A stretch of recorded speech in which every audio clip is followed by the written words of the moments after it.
Hello, hello, hello. Welcome on in, everybody. Welcome on in. It's good to see everybody. It's good to see you guys. Saturday night. Hopefully, everybody had a great day, great weekend already. Look at that. Mary Beth's already gifted memberships in the chat. I love that. I love that. Thank you so much, Mary Beth. Appreciate that. It's the best way to, help a creator out. Welcome on in. I like to say welcome in a lot, I feel like. I think that's what I say a lot. Sarah said, I still can't believe the murder house is gone. I know, me neither. Now that it's gone, it's really sad.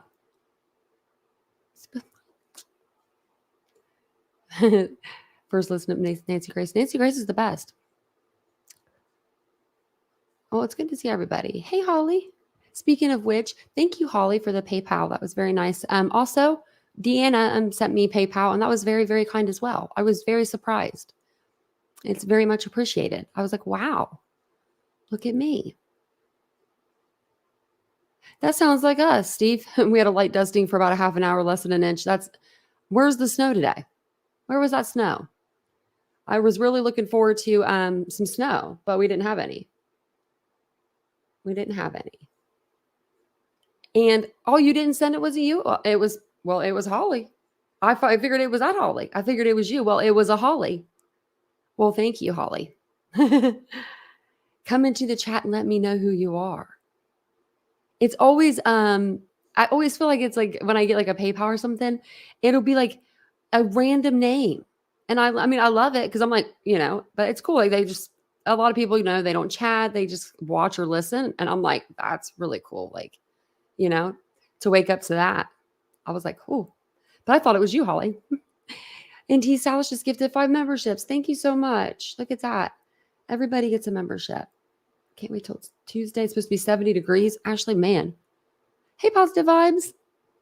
I love that name. I really do. We've got so much to talk about tonight. I went down every time we do an Idaho stream. I seem like I go down like a little rabbit hole of some sort. So that's what I've been doing. But I'll give it a minute. We'll get some people in here. If you guys don't mind taking a second to hit the like button, get us into that algorithm. It's Saturday. We're all fighting for a spot, I guess. I don't even know. I don't know who's live. I haven't been on yet to see. But I'm sure there's people that are live because it's Saturday. But if you're new to the channel, I am Tanya or TitaniumBuilt. Nice to meet you. We got Nancy in the background there. Put her behind the chair. She's just hanging out back there for now. Good spot for her, though. Got some new greenery. If you notice, we're trying to figure out what we want to do, with the studio. So we're getting there. We'll get the sign up sometime. We'll get the neon sign back up. But we've been, doing all kinds of crazy stuff. So let you guys know, I know a lot of you guys in the chat knew that I was supposed to get furniture delivered today. Well, guess what? Before we get started, I'll let you guys know the furniture didn't fit through like our hallway. So we live in a little nook. Like you have to walk up the stairs and then there's a long, like skinny hallway, pretty skinny. And then you have to like kind of turn into our apartment. And there's like a wall. So it's kind of like in a nook. And I love that. I love that for me, But yeah, the couch wouldn't fit. So we were like, well, if the couch doesn't fit, like we don't want the table, the coffee table. They call it cocktail table now. I don't know if you guys know that. Cocktail table. Yeah. So like, I guess it's fancier than a coffee table. I don't know. And so we didn't want the coffee table or the side table. So Vincent starts looking online. He comes in to tell me. And I'm like, what? It didn't fit. It was too big. I guess we ordered a large couch. I didn't look that big on the showroom floor. So it's even better luck for us. So we went and we looked online. We found something we liked way more. Like I love it. I just love it even more. And it comes apart. So it's a sectional this time, not just a couch. We're just going to do a sectional instead of the couch and the chair. So it'll be here on the 20th. I'm like, we're getting there. We're getting there. Thank you, Jan, for gifting a membership. That's so nice. That's so nice. Oh my gosh, you guys are so kind tonight. Look at that. Gifted memberships everywhere. Oh no, Harley, that'd be funny though, right? I woke up at 6:45. They were here at 6:45 in the morning for nothing. But it was, I don't know. It turned out to be really good because I love the couch. I'll have to show you guys a picture of it. I'll have to upload it like something early, maybe after the live tonight or like towards the end. But I love the couch, but it had like this pillow in the center and it almost looked like zebra print, like the way it was, like, I don't know, the markings on it. And I'm not a printed person. I used to wear like a little bit here and there, but I'm just not an animal print person. And so it really was like burning my eyes. So the couch that we got, it's like, I don't even know how to explain it to you. It's so modern looking and so sleek and chic. But I'll have to have Vincent send me a picture. So it's even better. It's even better. So that's all that matters. That's all that matters. I haven't heard of that one. Natalie Grace. Is that a new one, Sergeant? I'm like looking it up right now. I'm like, what? Oh, wait. I think I heard about her. Oh, wow. We might have to check that one out. That's okay. Yeah. Yeah. I'm just not an animal. If you guys don't know, I'm very plain. I'm very beige. I'm like beige field, me and Banfield, we get along great. I mean, we would, because I'm a cream usually on my lives. I've been wearing black a lot lately. I don't know why, but yeah, I've been trying to get out of the black scene, but I've been like, I'm a brown, like I'm usually a brown person. I usually wear a lot of browns, neutrals, but it's been dark lately. So I just think that's exciting. Is it new? Okay, I have to look into that one. I thought it was the one with the orphan girl. Right? Wow. Yeah, I think I heard about that. That's crazy. Let's see what my notes say for me to do. And welcome in, everybody. It's so good to see you guys. It's been a crazy day. We were running around looking for furniture, making sure they had it in stock. We didn't care if we had to pay more or whatever. We just wanted furniture at that point. We're cool. But the lady was super cool with us, and we actually even got more stuff. We got a bench for our bar, and we got a new rug too. So I'm excited. I'm happy for me. Happy for me, Usually I have some pretty terrible luck, so it's good to have some good luck. It does involve the orphan girl. Okay, I'll look into it, Sergeant George. Because when I was reading it, it looked pretty good. I just like kind of skimmed, through. But I was just, scrolling the streets of YouTube today, and I saw our friend Justin. So Justin's back on the scene. If you don't know who Justin Papworth Rodriguez is, Papa Roger, in my opinion, he is a guy that came on the scene because Truth and Transparency brought him onto her channel, and he just spewed a lot of bullshit. Let's just be real. And so he'll come on and he'll do like a few short videos, and then he'll skip out. And he got this following. He has like 1.93 subscribers, like almost 2,000 subscribers, because he went on Truth and Transparency show. You know what I mean? Oh, Lord Harlow. He's on someone else's case, like another creator. I'm just like, Justin, what are you doing, brah? What are you doing? I was going to put on my thumbnail tonight and I forgot. Shoot. That would have been a good thumbnail. The song, I don't even know what song it is, but it's the song that like Eminem sings. He's like, guess who's back again. Justin's back. I've been singing that all day in my head. That has been in my head all day. If you don't know Justin, he's just a piece of work.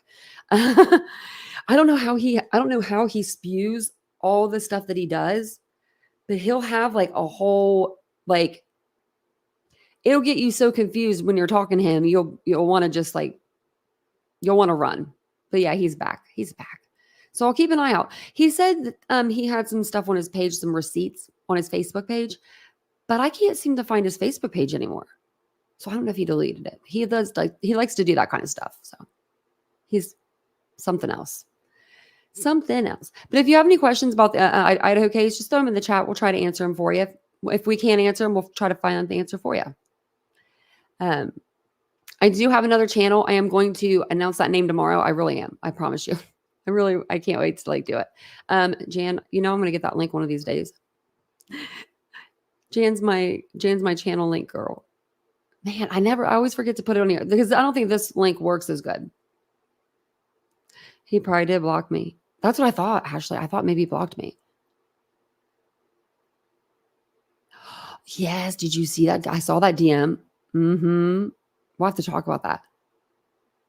Did you hear me yelling this afternoon? Arlene, no. Were you yelling loud? Hey, Aries. That's so funny. Were you yelling really loud so I could hear you all the way over here? But yeah, thank you to Dan and Holly for, sending me that PayPal. That was really nice. That was very sweet. Hey, Brittany, how are you doing? I was actually thinking about you today. Look at that. And there she is.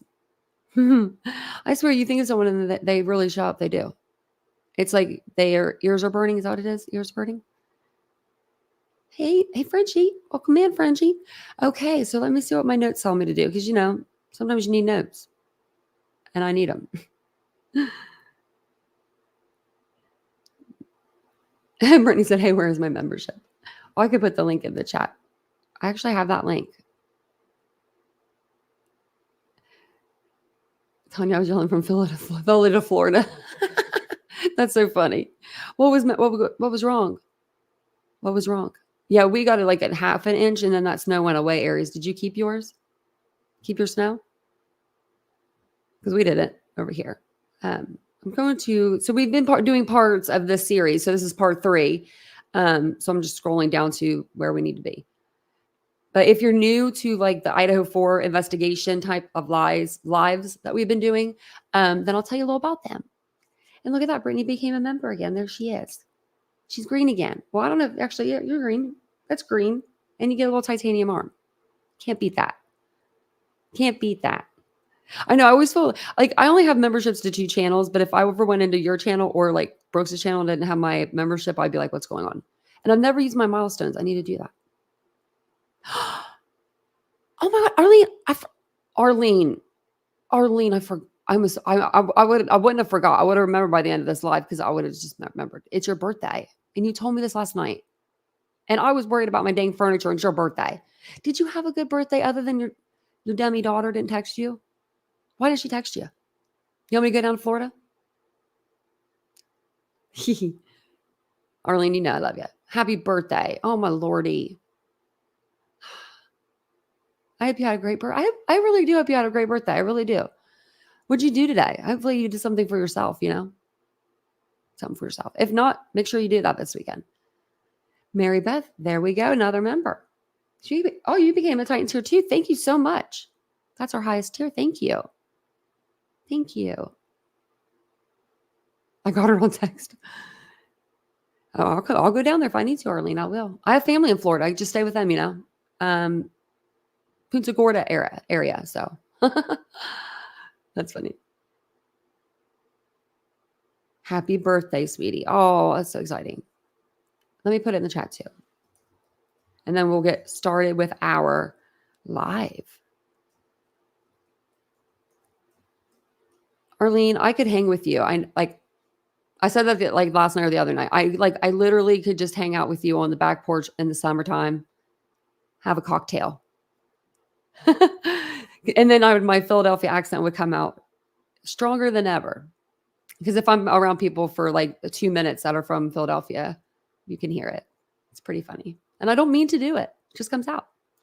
So we've been going back through like the investigation into the Idaho 4 case with Nancy Grace. We've been kind of like following her eyes through the investigation because, there's not a whole lot going on right now in the case. We're just waiting on January 26th where they go back to court and they'll have 2 hearings. One will be private and one will be open. And they're going to make, I guess, a redecision. I guess, I don't know. I don't know what's going on with this case. I mean, I do, but it's insane. So the judge told him no go. He denied the request. So Anne was like, okay, well, I'm going to go ahead and need you to pause the proceedings. And I'm going to take this to the higher court, which I'm assuming would be the Supreme Court. And he said, hold on a second. Let me make a decision on that. So another decision, I guess. So that's what they're doing. They're going to do that on January 26th. I'm just like, man, that's crazy, isn't that? Like, he said denied. Could you imagine if that was like, Bill Thompson and it was like denied and Bill Thompson went back and he was like, I don't think so. We'll put a pause on proceedings. But I think that's just a way for them to put a pause on proceedings. I think they're just trying to figure something out because, I don't think they have much. Now, maybe the defense does. Maybe I'm wrong. Maybe they've got a killer case. But, and those are bad words to use, but but Brian Kohlberger hasn't really put forth anything. Maybe he's waiting till trial, we never know. But we are going to go back through, it's like going back through the Idaho 4 case with, through the lens of Nancy Grace. Because she's been covering this case since it happened. She actually parked her butt right in front of the King Road house. If you guys didn't see that, it was pretty like, I don't even know how to word it. It was like something in history. They should write that into history because I've never seen anybody do that. But I've also never seen them do a lot of things that they've done in this case. But if we do have time, we'll play the Megyn Kelly episode. So Nancy Grace and Megyn Kelly, they teamed up and they did like a little episode together. And if we have time, we'll play that at the end. If not, we'll play that tomorrow or on our next live because we've got lots of stuff to watch. Yeah, who's having surgery? Yeah, if you need anything, Aries, if you're having surgery, let me know because I'm really good at knowing what happens during surgeries. I could tell you the whole procedure probably. But let me know. Actually, let me know that in the chat how long you guys have been watching, like how long you guys have been following Idaho 4. I'd like to know that. That's a good question. We've been following it on the channel since the 16th of November. So 3 days after it happened. But I don't think much news came out until then. Like I feel like it didn't get to my side of the country until then. Frenchie, no way. Your aunt had a surgery today to amputate her leg. Oh, my Lord. My friend lost both of his legs. Wow. Day one, Holly, since it happened. Ashley, yeah. Sarah, since it happened, yeah. I figured we were all in here. Because I was wondering if there was anybody that came in like later. Do you know what I mean? Like, and what pulled their attention in so late into the game? Do you know what I mean? That's kind of what I was kind of wondering in a way. There's Ida. She's been following you all along, all with you and Tanya and friends. Well, we know that because we see you in chat. We love you. Where you been? Didn't see you last night. It was probably just like one night. Where you been? We love that you're here with us. Since it happened, yep. Everyone, yeah. Seems like yep. Harlow, I know you've been here since that happened. And Harlow, I'm gonna give her a shout out. That girl is you're level-headed. You're very level-headed, Harlow. Like I'll see Harlow like in other chats, and she's extremely level-headed and very fact-based. I just think that you're an awesome person. I love when I see other people in chat, and because sometimes I don't chat, and like I'll see you guys chatting. Like I don't know, you guys are so smart, because there's a lot of stuff that goes around out there. There really is. Crafty said, "Yep, saw it on X the day it happened." You've been here for almost 10 months, Jan. Oh my gosh, almost a year. We got to get a 1 year mark or 1 year arm. Vincent's going to need to make it because he's about to be a year out. So, but also, did you guys know? Some of you may have known that so when they tore down the Idaho, the 1122 King Road house, we watched last night on the live. But if you weren't here for the live last night, the Gonzalez's lawyer Shannon Gray went on News Nation. And he told Brian Enton that they were devastated watching the demo happen, which we knew they would be. And what else did they say?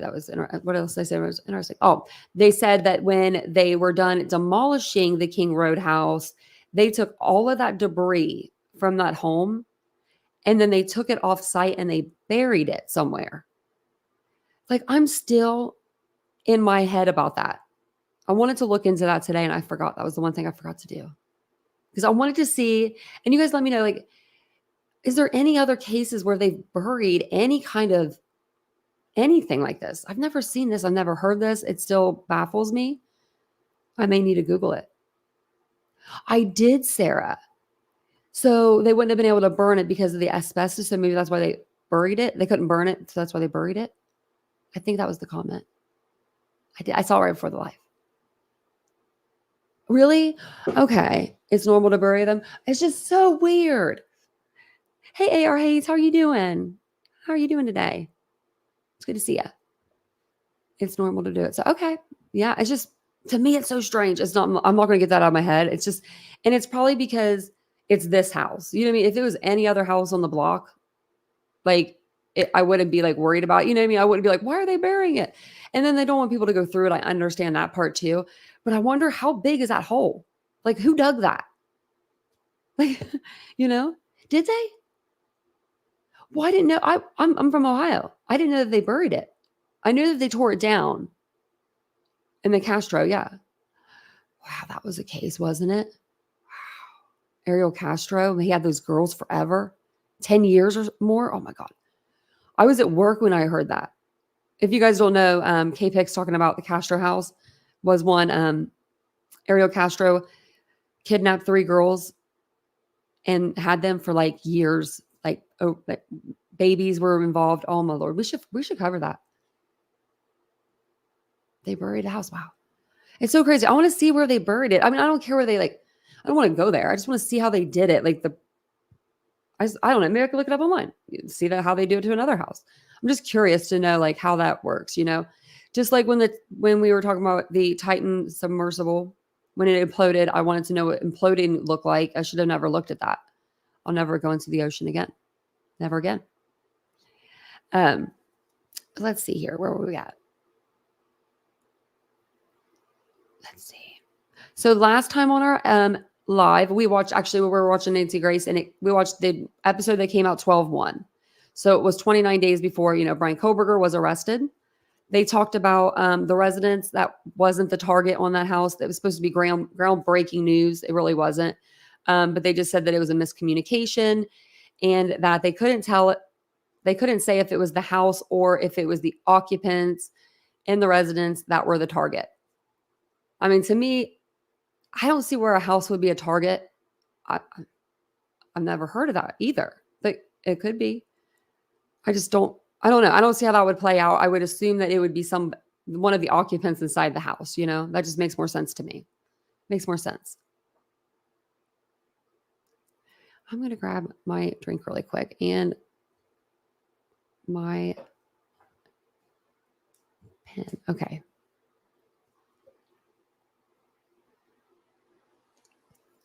Really?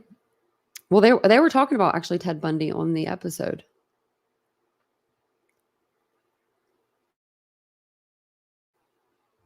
Okay. What was I going to show you guys first? Let me look at my notes here, because you know me. Oh, okay. So this is what I wanted to show you first. I did have it in order. I was like, do I have these even in order? So before we get to the Nancy Grace podcast, I just kind of wanted to talk about the layout of the house, because at this time, like during the like where we're at in the podcast. So we're put yourself back to like, you know, November the 1st, if you can, 2022. So at this time, you know, we thought that Dylan and Bethany were both staying on the first floor. We didn't know that they were, you know, that Dylan was in fact on the second floor and Bethany was on the first floor. We had people doing different layouts of the house, you know, drawing them on like napkins, pieces of paper. We had Johnny Law. He was, I think, a criminologist or something. He came on the scene. He tried to help us with the, you know, construction of the house and how it looked. Oh, here, let me get my camera back on. But so it was during this time, it was something to see. It was really something to see, because we were all in our brains wondering what the house looked like until we somehow, I don't know, I got on collegepads.com. I know some people use Zillow, but I think they blocked off Zillow kind of quick, but it's up there again now. At the time, I think they took it down. So yeah, so at this time, like we didn't really know what was going on. I'm going to show you guys a couple TikToks from Asget. We played these on our live back, you know, in December, and she is so talented. This girl is so talented that she was able to construct and put. She does 3D animations. She's new to it, but she does them very well. And she was able to put together like 3D animations of the house. So I thought it'd be cool to look at.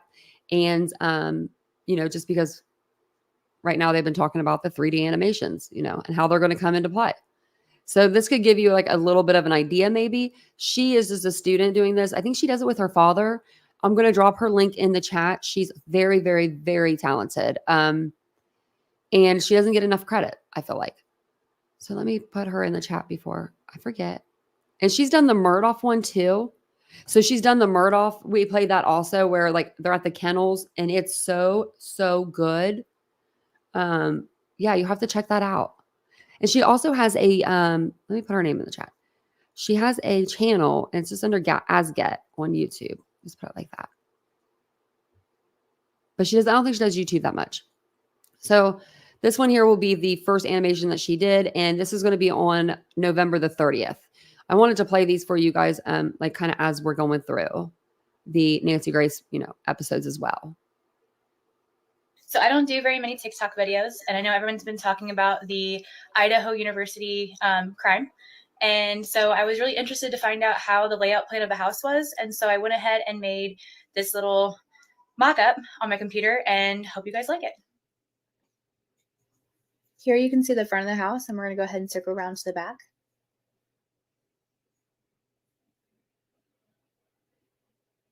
So let's remove the deck and the back wall so that you can see inside. Oh, and I'm sorry, I want to let you know, everything is, the wrong way. So just tilt your head to the side. I don't know why it did that. It just did. I think it's because she had it in landscape view maybe, but I'm not sure. And, some of the stuff that she says, like she may get it a little wrong. So don't judge her. This is back from November. I think she says Xana's name wrong. So. And this is Kaylee, and she's standing next to the sliding glass doors, which would be her room right here. This is Madison, and you can tell from the boots in the corner of the window that her room would be located here. This is Ethan and his girlfriend Shauna, and their bedrooms are located on the second floor. If you saw photos of the scene with blood on the outer wall, that would be right here. To get to Ethan's room, I forgot about this. Do you remember when they had Ethan? She had Ethan in there. Okay, so if you've been following me for like part of this case, we watched these and we were like, what? A few, I don't know how much longer after this, we didn't know if Ethan was like a resident or not a resident. Like nobody knew anything. We really didn't know anything. So it looks like she has Maddie and Kaylee on the top. And then Xana right in the right spot. I don't know if that's supposed to be the bottom floor. Yeah, she's in the right spot. And then Ethan is where, really where Dylan was. I'm sorry, Dylan. You would go through the living room, which is on the other side of the stairs. And one last thing, this portion of the house is built on a concrete slab, so you wouldn't hear anybody walking around. Check out part 2, where we'll do a walkthrough of the house.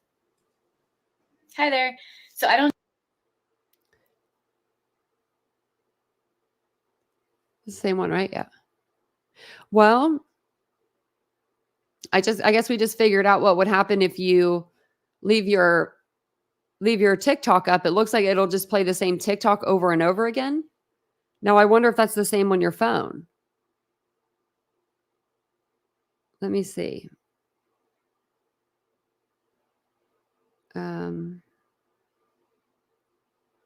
I don't want it to come up music, so I'm going to turn it down.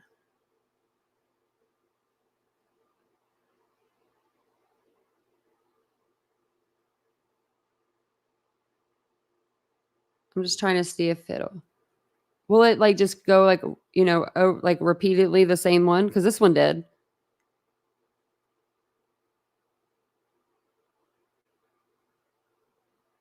Yeah. Okay.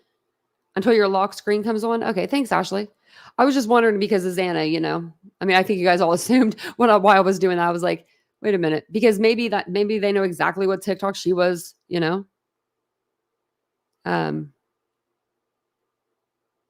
what TikTok she was actually on. Oh my gosh, guys, I just remembered something.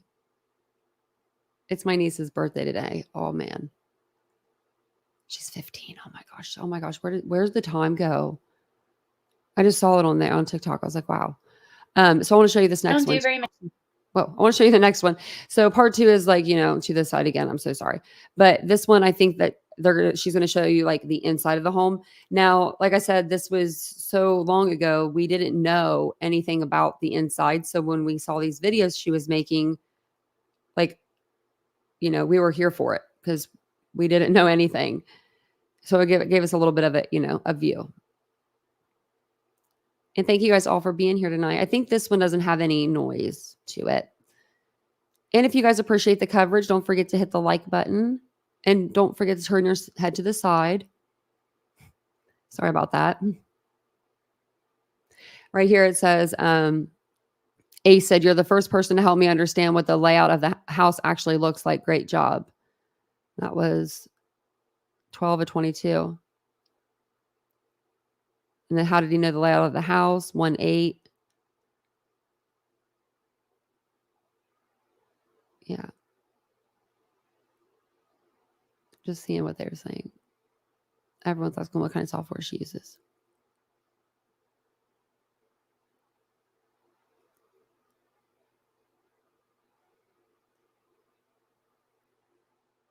I mean, I wouldn't have been able to guess that. I don't know in what world. I mean, I would love to be able to do 3D animations. They look kind of hard, but I think that if, you studied a lot, you would be okay and be able to do it.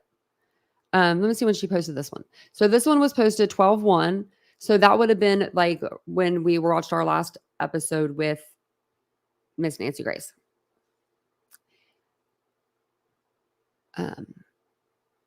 So let me show you one more.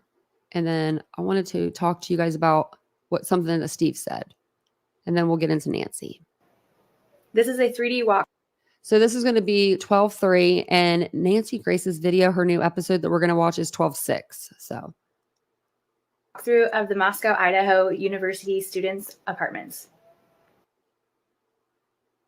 Oh man, why did I turn to the side?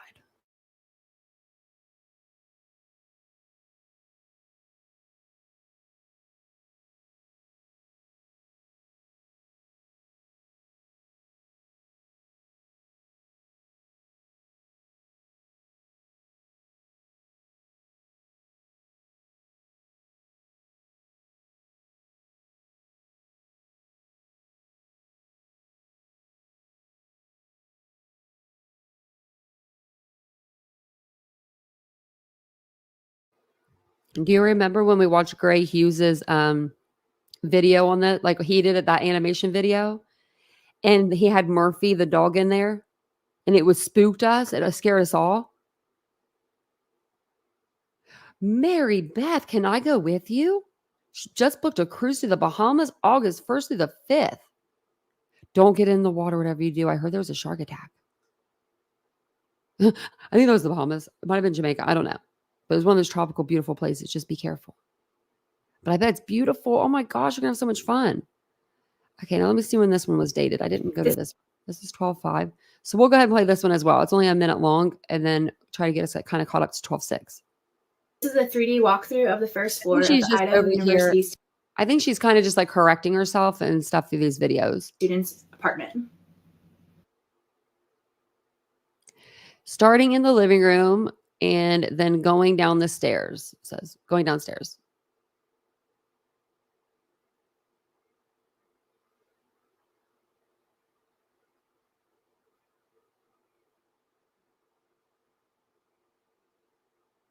My head feels like it's going sideways.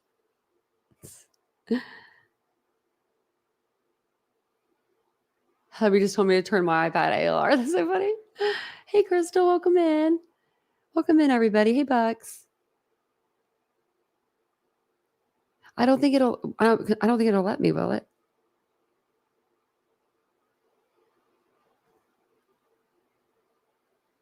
Like turn it the other way? Don't forget to smash that like button. It does. It helps us in the algorithm. You know what? I didn't even think I liked my own video tonight. I'm going to like my own video. This is a 3D walkthrough of the first floor of the Idaho. 143 people in here. I think we get the likes to, 143. We got 146 now. Look at that. Do we need to go any further? 1.1 million. Oh, that's the timeline. So we'll wait. Okay. And then you see up here, if you guys do want to like watch, she has like all of these for the Murdoch, And it's really, really impressive. Even the Nashville school shooting one, I didn't know anything about that case prior to Asget actually. Her animation, I watched it and I was like, man, I want to cover that case. Like I was like, she made me just by her animation want to get more in depth with it. So let me throw her link into the chat one more time. How many of you broke your necks? I know Mystic, I was like doing this. I felt like it. Sorry about that. But I do want to talk. So, okay, I can't get over this, and I wanted to bring it to you guys' attention, and that way we have a conversation about it. But so on our last live, Nancy talked about, and I have the clip. I went back and I listened to it, and I went and I listened to the Gonzalez's interview, and I want to get your guys' opinion on it. So, and it's nothing bad. I mean, it's not nothing bad, but I'm just wondering if maybe Steve took something that he heard from Nancy and then reset it in a way. So that's what me get your opinion on it. So on our last live, Nancy was talking about, and this was on 12/1, or December the 1st. She talks on her video about how the killer didn't have to go up the stairs. So we'll play that part because we all know that Steve Gonzalez, we love Steve. He went and did an interview on Fox with that Lawrence guy. I can't remember his name, but it was Stephen Christie. And I know everybody remembers the interview, and I have it also. But it's the interview where he's kind of like gets upset. And he's like, he didn't have to go up the stairs. So I'm wondering if just maybe, Steve watched Nancy Grace's podcast or like her video, and then he, had that in his head brewing, because this was during the time where they weren't getting any information. I watched the whole interview again, and I felt really bad for them. Like they were just wanting some information. That's all they were wanting, They were just like, and that's why I think he was just saying stuff because he was just out of just not even not anger or anything, just out of frustration, He just wants to know. I mean, I would want to know too. So that was the only time I've ever heard him say that about the stairs, though, and that would have been his interview on December the 4th. So if anyone can find me one from before that, let me know. That would be awesome. Maybe Nancy heard it from Steve, because she says she trolls YouTube and stuff. So it definitely go the opposite direction. But I figured I'd play it just to get your guys' point of view on if you hear it. Maybe I heard it wrong. Maybe they say it wrong, but maybe they say it differently. Oh, she looks mad. I'm like, she looks mad. Sorry, Nancy. I got her on a mad face. But it's not like very far into where she's talking right here. So Buck said I don't have a TikTok. Oh, I have a TikTok, but I post more about I post some random stuff on TikTok. You guys should all follow me. I'm literally the most random person when it comes to TikTok. I got true crime. I got home stuff. I've got boutique stuff.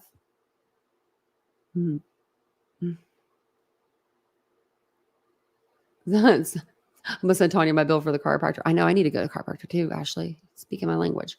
Okay, look at her. She looks a little upset, but we're gonna play her. And she'll say it in here. And when I first heard it, I was like, what? So I don't know. Maybe we solved the case, maybe we didn't. But it'll give us something to kind of talk about. And then we'll play the new Nancy Grace that just came out. Or not new, I'm sorry. I lied. Lied. I'm so used to saying that because it's usually brand new. We're going to watch the Nancy Grace from December 6, 2022. What we're doing is we're going through the investigation through the lens of Nancy Grace. So if you're just now joining us, I'm Tanya, or TitaniumBuilt. Hi, hello, welcome. Hi, hello, and welcome to the chat. We'd love to have you chat with us. If you're new, if you're not new, we'd just love to have you chat. Drop a little hello. Say hello to the person above you, below you. Make a friend. That's what we're here for. It's Saturday night. We're serious, but we're relaxed at the same time. That word now. Yeah. But if they walk into it's the radioactive door, to say that now. It kind of is. It's a matter of convenience at that point in time, isn't it? Because I still don't get something though, Joe Scott. You go in to one room, you find your victim, you killed two of them. Why do you go on up to the next floor? Why do you do that? It's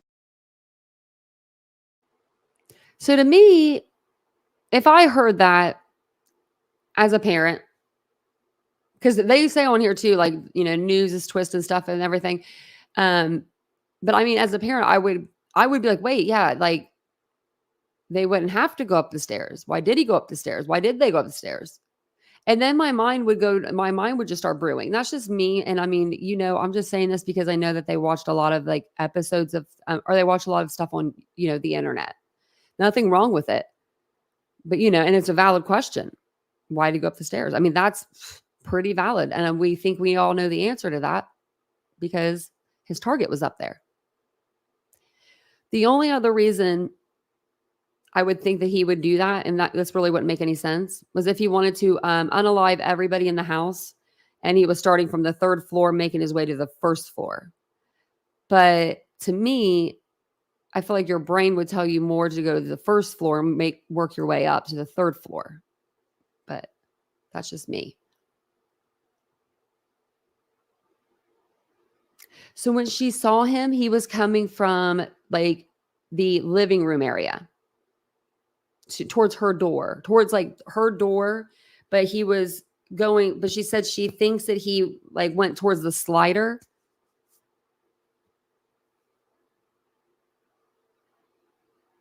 Yeah, dog bit, yeah.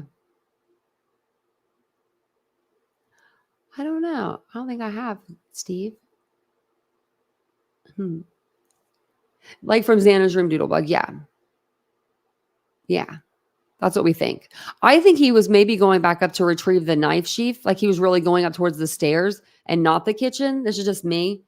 And then maybe when he saw Dylan or he saw that door open, he decided to just exit. Either he turned around and exited out the front door or he exited out the slider.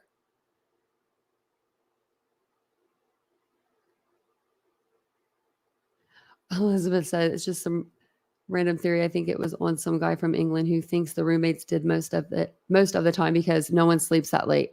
When I was in college, hello, I was sleeping.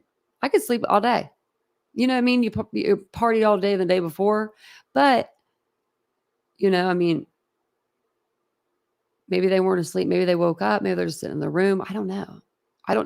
I don't know how that house worked. I don't know if when they woke up, if they all went out to the living room or if they went to the dining room or if they were more just like inclusive. They just hung out in their rooms, I'm not sure. Yeah. Yep. That's the house next to it, K-Pig. And we actually, I bought the doorbell camera, or not the doorbell camera. I'm sorry. It was a light bulb camera that house owned. And we did like an experiment with it to see if you could hear like noises, what kind of car sounds you could hear, if you could tell what kind of vehicle was from that same amount of distance. It's not exactly correct because we're not in Idaho to do the exact testing, but we did it. We measured and we did it the best that we could. So it's in my Idaho playlist. We went over so much stuff, guys, in Idaho. I think we've covered it, pretty much all of it.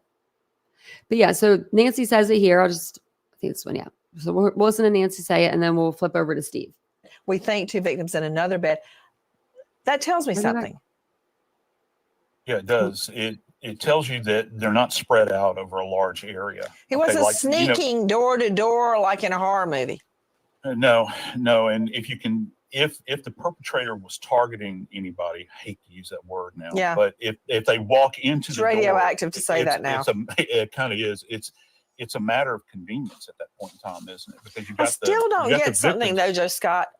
You go in to one room, you find your victim, you killed 2 of them.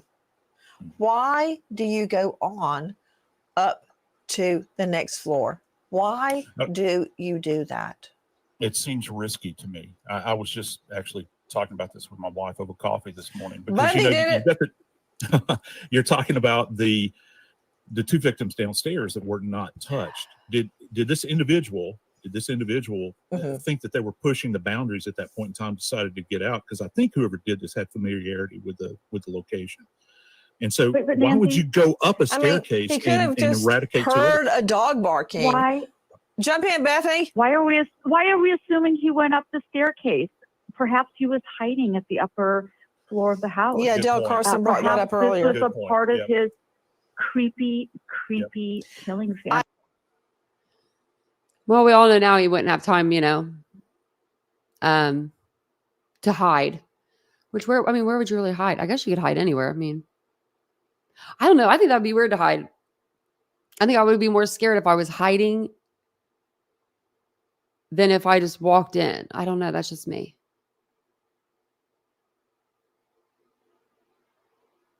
Ashley could be.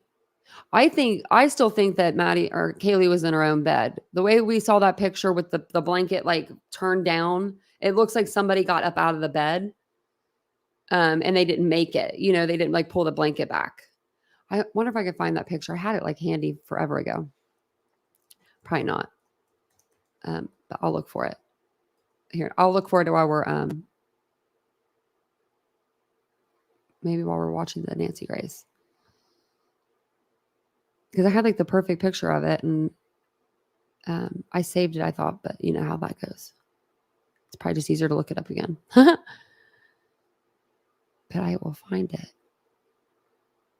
There's a lot of the crime scene photos that I would like to go back through. Because they're like, I don't know, there's just some weird stuff. But yeah, there's some weird stuff in there. So I'll put it on the Gonzalez's really quick and we'll listen to them like say, because he says it like, and I just feel like, I don't know, maybe he picked it up from Nancy. Maybe he didn't though. Maybe this is what the talk was. Maybe this is what we were all talking about at the time. Phone records. We want to be. We were accurate. wondering. We're selling you one out. About 3 o'clock on Thursday. And Did y'all get an update from the police about the investigation? There was nothing. We have no updates for you. There was no update. They Via needed me to text. sign a waiver form so that they could investigate something Some mail. that was mail related. So we're working with them. We're not selling them out. We love our law support. The FBI, everybody that's here, we just have no information as family, and it gets tough day after day after day. I mean, every day you just wake up and think today's the day. We're going to hear something, and you see these, there's a break in the case, and it'll just be something stupid. The sixth person on the lease that was never there. Stop playing games. This is serious. These are people's lives, and this is the future of this community. There's going to be 10,000, 15,000 kids that come into this community next year, or they don't.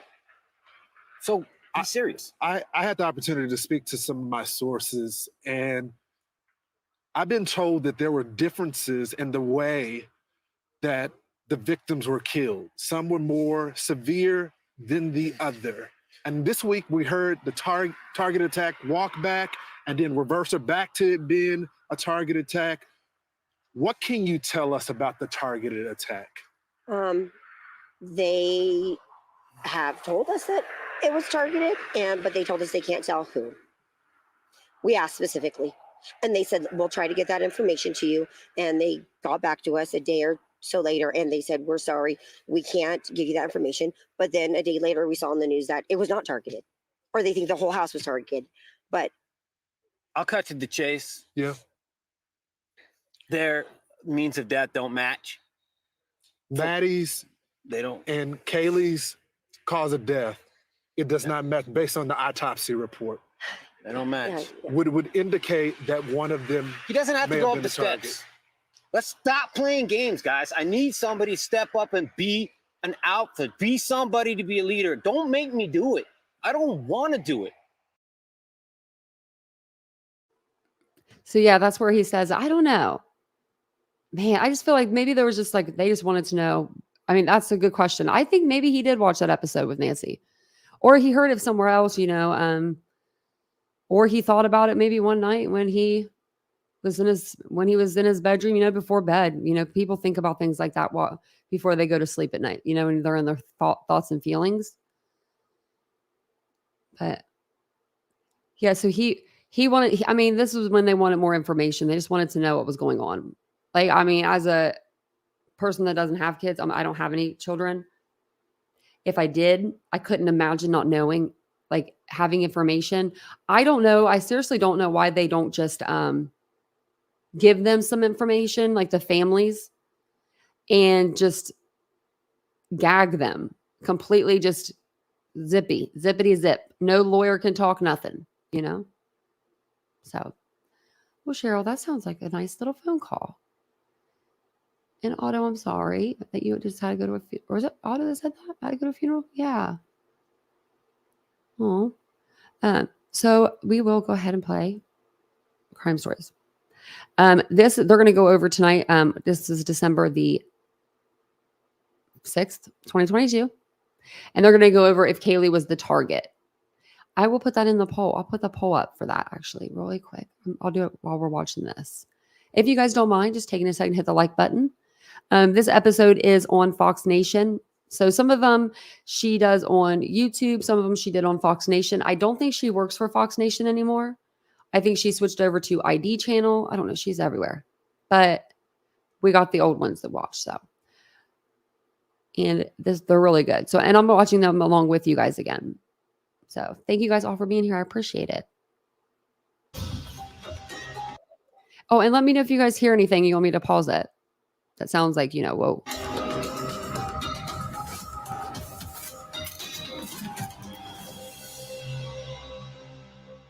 Still no motive, no murder weapon, and no suspect as tensions mount in the small town of Moscow, Idaho. This, as we learn, according to the 4 student victims' families, one of the girls was the target. That is a huge break in this murder investigation. We also learn the families of the slain victims are actually hiring private investigators. This as an eerie handprint emerges on the sliding glass door of the so-called murder house. We also understand the family is questioning, were certain people ruled out as suspects way too soon? I'm Nancy Grace. This is Crime Stories. Wasn't the handprint on the window? I thought it was in the living room on the window. I think Nancy got that wrong. She said on the slider. That wasn't the slider, though, because the good vibe sign's right there. Now, you tell me what you think. I think we already got Nancy and a fib. Not a fib, but, she misspoke. 4 student victims' families, one of the girls was the target. That is a huge break in this murder investigation. We also learn the families of the slain victims are actually hiring private investigators. This as an eerie handprint emerges on the sliding glass door of the so-called this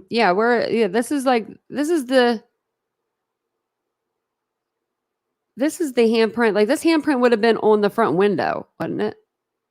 In the living room. Where the kid, remember, he had his hand on handprint, he has his hand on the window, I think, when the cop showed up, or he was right by the window. That would have been that window, right?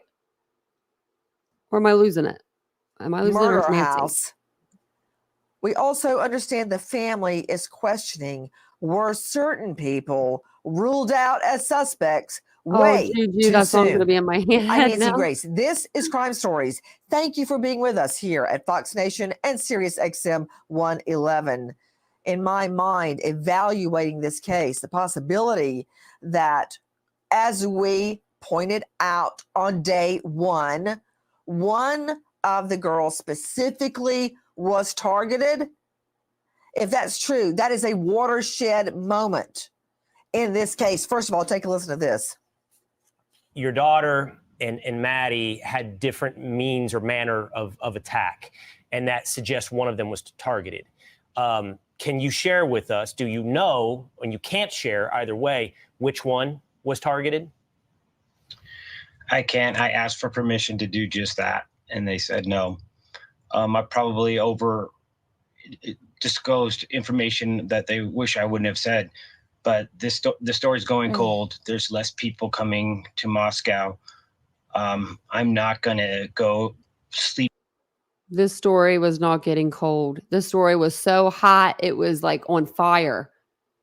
Steve, no one was going to let this one die. Don't worry about that. In my bed, And we're knowing still that here. I could get up and I could go to town and I could I could do something, and I'm not going to go away. Can you imagine that feeling? You're trying to find your daughter's killer, grappling with her murder, and suddenly everybody that seems interested at all in solving the case, one by one, begin to leave town. With me, an all-star panel to make sense of what we know right now. But before I go straight out to Stephanie Pagonis, crime reporter, Fox News Digital, I want you to hear one more thing from Kelly Gonsalves's dad. Take a listen to him speaking on Fox News. I'll cut to the chase. Yeah. Their means of death don't match. Maddie's They don't. and Kaylee's cause of death, it does not match based on the autopsy report. They don't match. Would indicate that one of them. He doesn't have to may go have up been the the target. steps. Let's stop playing games, guys. I need somebody to step up and be an alpha, be somebody to be a leader. Don't make me do it. I don't want to do it. He doesn't have to go up the steps. Their points of damage don't match. I'm just gonna say it. It wasn't leaked to me. I earned that. I paid for that funeral. I paid for that. It's my right. You ain't taking that from me. Calm down. If you don't want to say nothing, that's your bet. But don't say I'm leaking anything. I paid that bill. Sent my daughter to college to get an education. She came back in the box, and I can speak on that. You know, Stephanie Pagonis, hold on just one moment. I want to go to a special guest joining us, Ted Williams, former Washington, D.C. police detective, defense lawyer, Fox News contributor, starred on Power of Attorney. Ted, that just gave me chills all the way down my body. Because I know you, like I, have spoken to so many homicide victims' families. This dad and mom, you hear the mom going, calm down, calm down. He can't calm down. He's not getting any answers. He is beside himself. Nancy, he's frustrated and rightfully so. His child that he sent to college came back to him in a box. And as your audience should understand, this is a very, very emotional scenario for that man. And when you look at the fact that they've talked about this targeted, and then you get word from investigators, well, we don't know who the target was. Well, we don't know if the house was targeted. This is a bunch of BS. Either you put out a legitimate story or you don't say a damn thing. And under the circumstances here, this father has a right to feel the way he does. And if you think about it for a second, if the killer or killers came through the sliding back glass door on the back of the home, he would have encountered both Ethan and Zany on the second floor of that home. If they were the target, well, he would have killed them, and it's more likely than not that he would have been left. But the killer or killers went up to that third floor where Maddie and Kaylee were sleeping together, according to their father, and they were killed on that third floor. The killer, I believe, had to have known something about that home. I believe that the killer has been, or killers, should we say, have been in that home before. When I heard, Ted, the pain and the anger and Mr. Gonsalves's voice, and I can just see the wife, because I've seen it so many times. The wife, holding him by the arm, going, calm down, calm down, calm down, because she knows that when you get crazy and you're angry, the cops don't want to deal with you. They shut you down. But he can't help it. He's at his wit's end. I want to analyze what Ted. I like I said before, I just couldn't imagine being a parent and you have the FBI, Idaho State Police, the Moscow Police are involved. All of these different agencies are involved, and no one is answering any questions that you have. You have millions of questions and you can't get anything answered because it's active investigation. But it's so weird to me that like some people's families, I feel like they know more. And I really feel like here that they're kind of in the dark a little bit more. I think that they're kind of piecing things together themselves almost. I hope they know more. Just told us. And remember, former Washington, D.C. Calm their police soldier, calm detective, their not heart. only defense attorney, but detective. He's been on just as many homicide scenes as I have been, if not more. You know, Stephanie Pagonis is joining me, crime reporter, Fox News Digital. This is a big deal. This is a very big deal. We've been screaming from day one that somebody, most likely one of the girls, was targeted. And now we have reason to believe it was Gonsalves's daughter. Now, you just heard Ted lay out who was on what floor. Explain what he is saying and why it is so critical that the killer goes to the second floor, which kind of looks like the ground floor from one vantage point. There's two people there. They're killed. But he goes up another flight. He could not have gotten in on that third floor. He had to come in through the front door on one or the sliding glass door on two. But he went all the way up to 3 to continue killing. And there is where the other two girls were. Explain it, Stephanie. Absolutely. So first I want to start by saying, as you said, Nancy, there are.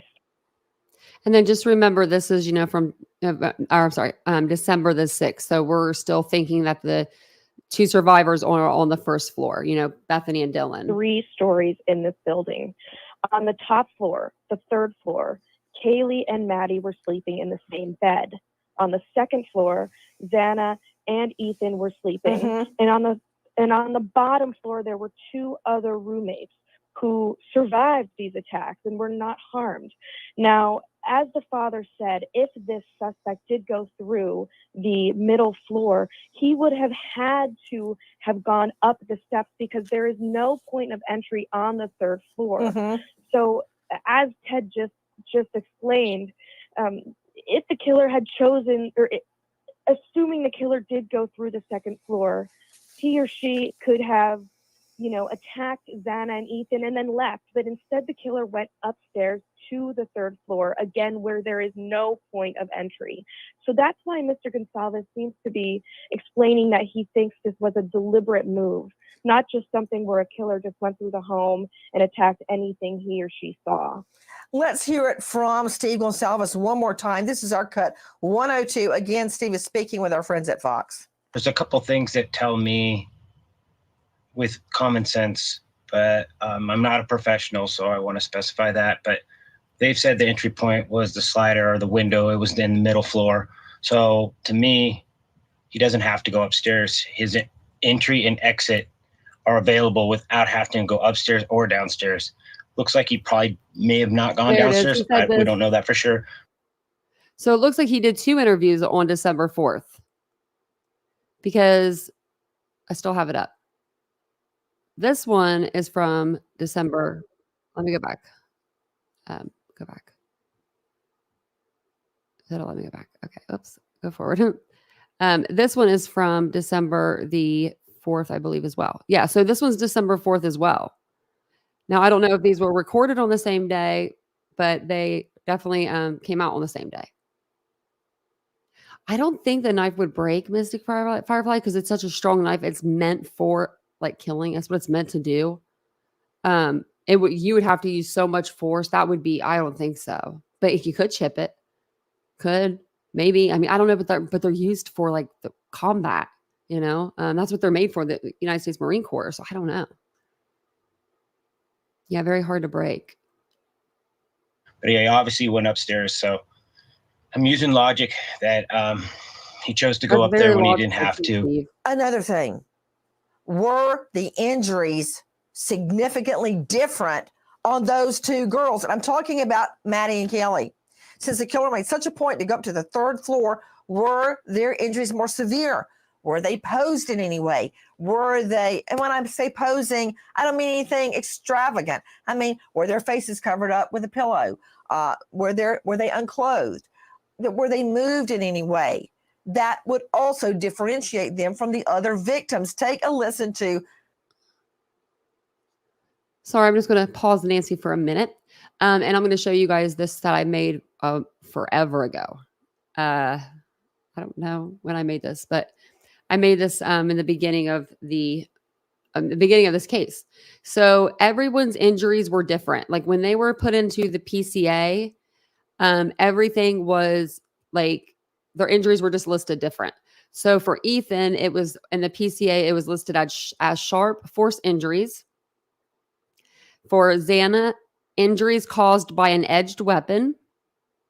Maddie, visible stab wounds, and the same as Kaylee, visible stab wounds. So very, very, very crazy. And I saw that like because we didn't know. We didn't know if that was right or not back in the day. But yeah, this was like forever ago. So all of their wounds were differently, like put differently.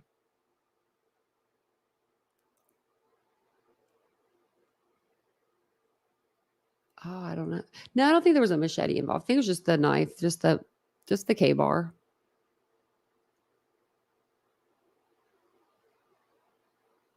Really, Donald? Oh no, I don't think that would be. I mean, they could do it. They could shut the girls up a different way, threaten them. You have to kill 4 people. I'm reading the comments now. He might not have, Jesse. Yeah, you might be right. He might not even known about Xana or Ethan there. But it's weird because all the cars were out front. You know what I mean? Like there's like 5 or 6 cars. I guess. I mean, lights were probably turned down, and that's when he went in. Our Cut 124. This is Jim Murray at Inside Edition. Published reports say that Kaylee was subjected to a more brutal attack than the other 3 victims. She was killed on the same bed along with her best friend, Madison Mogan. News Nation reporter Brian Enton is in Idaho covering the investigation. There's a number of different theories possible. Since her wounds were more significant than Maddie's, is it possible she was the target? Yes. Or is it possible that she woke up and was trying to fight back and that Maddie was the target? Okay, straight out to forensic expert, founder of the Cold Case Research Institute. You can find her at coldcasecrimes.org. Cheryl McCollum, jump in. Nancy, it depends to me on where the wounds were. So if the killer concentrated on her face, her neck, her chest, maybe even her breast, that's going to be very telling. So it's not just a matter of she had more stab wounds, but where those stab wounds were located could be very telling of this killer. Stephanie Pagonis joining us, Fox News Digital. I understand all the wounds were in the torso area. Is that correct or no? I'm not necessarily sure about that. It could be correct. But what I do know is that each of the victims were stabbed several times. Now, as we heard, Mr. Gonsalves explained that his daughter did mention that she was significantly injured here. But each of the victims showed signs not only of several stab wounds, but some of them also showed signs of fighting back. The medical examiner also said that investigators believed the victims were asleep when they were initially attacked. It's unclear, though, who woke up and who tried to defend themselves before they were ultimately killed. To you, Ted Williams joining us, former D.C. police detective, now defense attorney. We were told that the stab wounds were in the torso. But as Cheryl McCollum pointed out, let's just hypothesize, if Kelly or Maddie's wounds were in the breasts or in any other area that would somehow give a psychological differentiation to their wounds, that would be significant. Do you know anything about that, Ted? Well, not a lot. The medical examiner has tried to speak out about. Hold on, friend. The coroner, she is not a medical doctor. And I was really surprised when she gave that interview right off the bat and started giving all these opinions that I would have thought the police would want to keep close to the vest. Do you remember that, Ted? I remember it, and it surprised the living hell out of me, and you're absolutely right. But the information that was given, and let's just say for the purpose of our discussion here, that Kaylee was the target. That is where investigators would have to start really significantly working backwards. But if they fought, if they did anything, or there may be some DNA that they will be able to develop, or some physical evidence. If you are stabbing somebody, you have a knife, there's a great deal of blood, and your hand, if you're stabbing somebody, you have the knife in your hand, there's always a possibility that you could slip within the blood. And I hate to sound so gory about this, but you could slip into the blood and you could cut yourself with the knife. We know that this was a large knife that was used. From all indications, it appears as though one knife, that is all we've heard about, that was used on 4 of the victims. And the only thing I hate is this misinformation about it may have been a military knife or this kind of a knife. All we know is that it was a large knife. It could very well been a butcher knife. Yes, anything that's fixed blade, you're absolutely right. Okay, guys, I hope you're sitting down. Here he comes. Dale Carson, high-profile lawyer out of Jacksonville, but more importantly, for my purposes, former Fed with the FBI as an agent, former cop, Dale Carson. Okay, Dale, let's have it. All right, look, from my perspective, there are 2 ways this could have gone down, and I think it's fairly clear from the evidence. Someone either came in on the 2nd floor or someone came in on the 1st floor.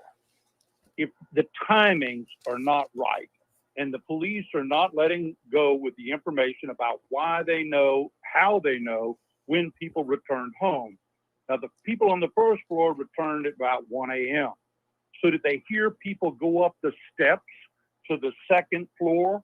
Is that how they know what time? And if that's the case, No, Dale Carson, no. One of the girls was on the phone, wasn't it at 2:52 a.m.?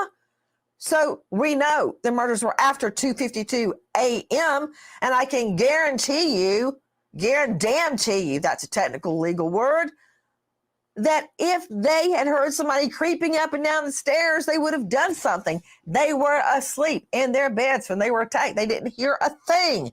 I want you to Not creeping. Okay, what I'm walking. saying is the people on the 2nd floor could have let someone into the property.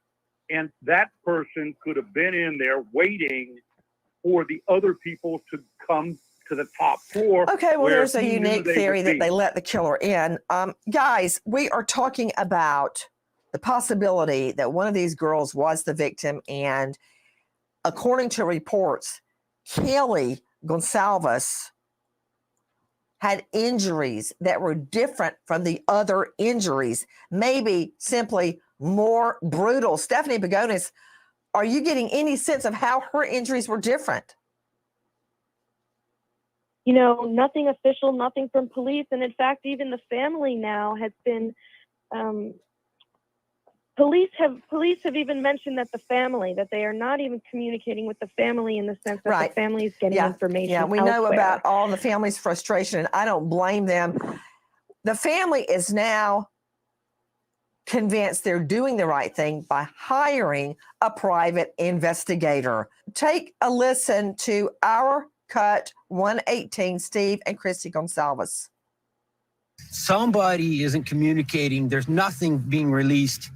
It seems like they're trying to suppress the story. We want to put rewards out there. Like, don't do that. Yeah, I get it. Your town doesn't want to have reward posters posted all over when you come and you do your rush. You're not going to get a lot of students if they see those things. But this community is not going to heal until this guy's pulled off the streets. It ain't going to happen. Think it through. It's not going to happen. He has to be off the streets. We all are working for the same thing. And more from Steve Gonsalves. Listen. We know that this is getting 3 weeks in and it's starting to get, we don't want it to go cold. We're reaching out. I've reached out to friends down in California today that have connections that we're hoping to raise some money to get a reward, to get a private investigator. Third party. Why go the private route? Do y'all worry that at the end of this week that this case may be 100%. cold? We're scared. When you tell me you don't want a a photo up there with the reward offer and information, that kind of sounds like you're trying to like suppress the story. I mean, why do you not need help? But hey, I could be wrong. And you officers, I apologize if I'm wrong. Yeah, I want to, absolutely. please forgive me. Please forgive me. But if you don't have the information, people do know if they don't. Okay, joining me right now, renowned private investigator Robert Crispin, former federal task force with the Department of Justice, also with the DEA in Miami, never lack of business there, former homicide detective, now founder of Crispin Special Investigations at crispininvestigations.com. Robert, I think I heard Dale Carson moaning in the background, groaning, don't do it, don't hire a PI. But if the family is feeling, that was Ted Williams groaning. Okay. If the family feels like they got to hire a PI, whose fault is that? They're not getting information from the cops. So listen, he's not wrong in saying no, no, no. However, I disagree with both of you. There's a reason to hire an investigator, and there's a host of reasons not to hire an investigator. The reason the family wants to bring in an investigator is because they're not getting anything from law enforcement. Okay, that's intentional. And Mr. Williams will tell you, as I'll tell you, in a case of this magnitude or during a homicide investigation, you got. Now that I'm looking at this ladder, like from this angle, and you guys tell me because my depth perception's off. So do you think if you were standing on the top of that ladder that you would be able to pick yourself up with your arms? Like you'd have to, pull your body weight up using your arms to get up on that ledge. And then you'd have to use that to get back down. Do you guys think you could do that? I don't know if I could do that. Maybe when I was 20. But I was just wondering, because it kind of looks like a high, if they were using this ladder to get up on this roof just to sit and hang out, it looks kind of high to me, but maybe it's not as high as I think. That's why I asked you guys. But thank you guys. Let me know in the chat. But maybe it's not that high. Maybe you'd be right up there. I don't know. That's why I'm asking you. How to shut your mouth. My depth Way perception too is much off. information No. has been released on this, the method, the types of injuries, the weapon used. So when they do catch somebody, A lot of that information came from the coroner, not the family. it did, and it never should have happened. It never should have happened. But here's a good part about hiring an investigator. Once that crime scene, the right investigator, someone with experience, and I think Mr. Williams will tell you this, once that crime scene has been released and the last law enforcement boot is out the door and it's been turned back over to the owner, the first boots that are going in is a guy like me or a guy like Mr. Williams, because crime scenes talk to you. As soon as you step in the door, that crime scene wants to tell you what happened. And it's going to tell you from the appearance of the crime scene, the damage, what's been cut out by law enforcement. Is there, is the mattress gone? Is there a large section of the carpet gone? Are there holes in the wall? It tells you how this happened. And systematically, the trained investigator can go through and he can tell you, I think this is how it happened. Did they kill him on the second floor first, or did they kill him on the third floor first? Well, we really don't know that, although everyone's telling us that. But you know what's going to tell us? The crime scene's going to tell us. Because if they killed him on the second floor first, we got bloody footprints going upstairs. If we got bloody footprints coming downstairs, then we know that the top one happened first. So what the point of trying to tell you is the crime scene does tell you who did it. You just need to get in there. Now, I'd like to know, what is law enforcement's victim advocate unit to corral these victims and get them in and talk to them? And what I don't really like the way you said basis? corral, like they're a bunch of livestock to be herded into a fence. Get the family in. Tell them, Nancy. And talk to them and keep them under wraps and explain to them, listen, we want to tell you certain things, but if I tell you this and victims' emotions run away and they're not law enforcement, the emotions will run and they talk. If a specific fact gets out, because when they catch this person, they're going to get a ton more evidence. They may already have somebody in mind. They may already be doing electronic surveillance. Cheryl McCollum joining me. I disagree with both Ted Williams and Robert Crispin because I'm hearing the anger and the frustration and the hurt and the murder victims' families' voices. Every time I hear Steve Gonsalves, I wince. And I've been there.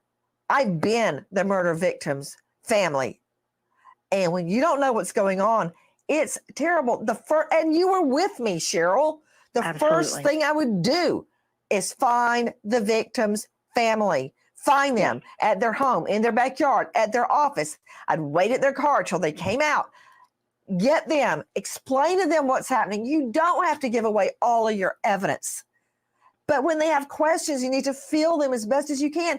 You don't need them having to go, and I don't fault the victim's family, having to go on national TV to try to get answers. That is not right, Cheryl.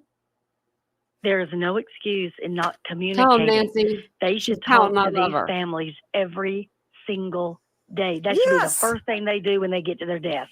Here's what I've got today. This is what I'm doing. I will call you with any updates I can give you. These are At their reasonable desk, people. Cheryl, when you Well, are when dealing they with a come in case and they like get this, their you get messages. in your car and you Of go to course. them. Of course, and honey. see But them what I'm face saying to is, face. Nancy, you've got a department of only 35 people. They have got over 2,000 tips. They are so out of their league. They need help. So what I'm saying is, if they get to their desk and they're running through their day and their to-do list, the first thing they should do is reach out to that family. Period. Period. Wait, please. I don't mean to interrupt, but I got to.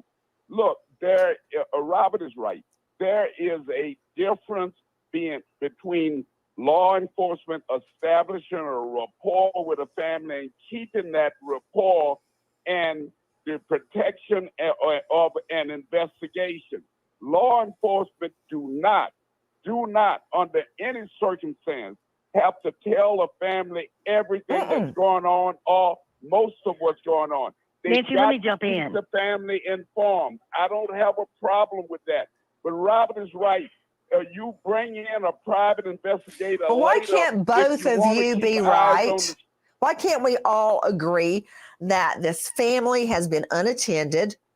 They're not getting the contact with the cops they need, and they're having to go on national TV to try to get answers. There is a medium between meeting with the family and spilling the whole case and not meeting with the family at all. Nancy, what's going on here is you've got some investigators, and Cheryl is right. They're inexperienced in this kind of investigation. They haven't had a homicide out there for the last 7 years. I know. So they are very much inexperienced. Okay, you know what you're reminding me of, Ted? You and Crispin, you're reminding me of my husband. Karen Stark with me, renowned psychologist joining us out in New York, KarenStark.com. That's Karen with a C. Karen. David drives like a 95-year-old grandma, okay? And he'll be going about literally 18 miles an hour. I put him on Waze to see how slowly he's going. I'm like, can you speed up for Pete's sake before my head blows off? And he goes, well, I don't want to run down those children. I'm like, isn't there a happy medium? Can you go 30 miles an hour and not run over the children on the sidewalk? That's probably why she didn't lose any Is there cases. a middle ground here? And I think that's what we're saying, Karen. You don't have to open up all of your files to the family in order to give them what they need. Nancy, let me jump in on that. You one. are not Listen. Karen Stark. Karen, are you there? Are you with us? Okay. Yes. I probably just woke up Vincent need sorry to laughing have like that, but empathy for the man. family. It's really essential. You are not Karen Stark. I mean, you know what it's like to be a victim. I'm done. These Nancy. people need to be in touch. She's starting stuff tonight. They have to walk, and I get it. They need to walk a very narrow line. Facing but Nancy they in court, have to be I would able go in to let and I would them say I'm know guilty, even if I what's wasn't. going on. If they are inexperienced, Right. then they need to have other people. Guys, hold on, wait a minute. I'm getting some information right now we've got to address, and it is about a stalker. Go to 123, our friends at KREM, very quickly. Investigators say they looked into an incident in mid-October, which is where they believe the stalker claims originated, that Kaylee made the friends. Now, according to police, Kaylee was at an unidentified local business. 2 men were seen inside attempting to pick up women. One of those men appeared to follow Kaylee out to her car, but did not make any contact with her, according to police. Investigators say both men have been investigated and cleared as suspects. And also take a listen to 114, our friends at Fox. The fact that no one's going to reveal themselves so far as being potentially the person who was going after it means that maybe there was something that went on some time ago. It doesn't mean that it happened that night or a week or 2 before. But I've seen cases post my FBI experience where it's been 2 years when someone has come back and who've been felt disenfranchised or in some way, anyway, dissed and harbored that resentment, harbored that feeling, and then came back and committed killing. So it is possible that this is something that's why it may be more difficult for police to find out who the suspect is. It could be further back in the past and very nuanced and very kind of veiled only in the killer's mind. To Stephanie Pagonis is joining us from Fox News Digital. What can you tell me about an alleged stalker?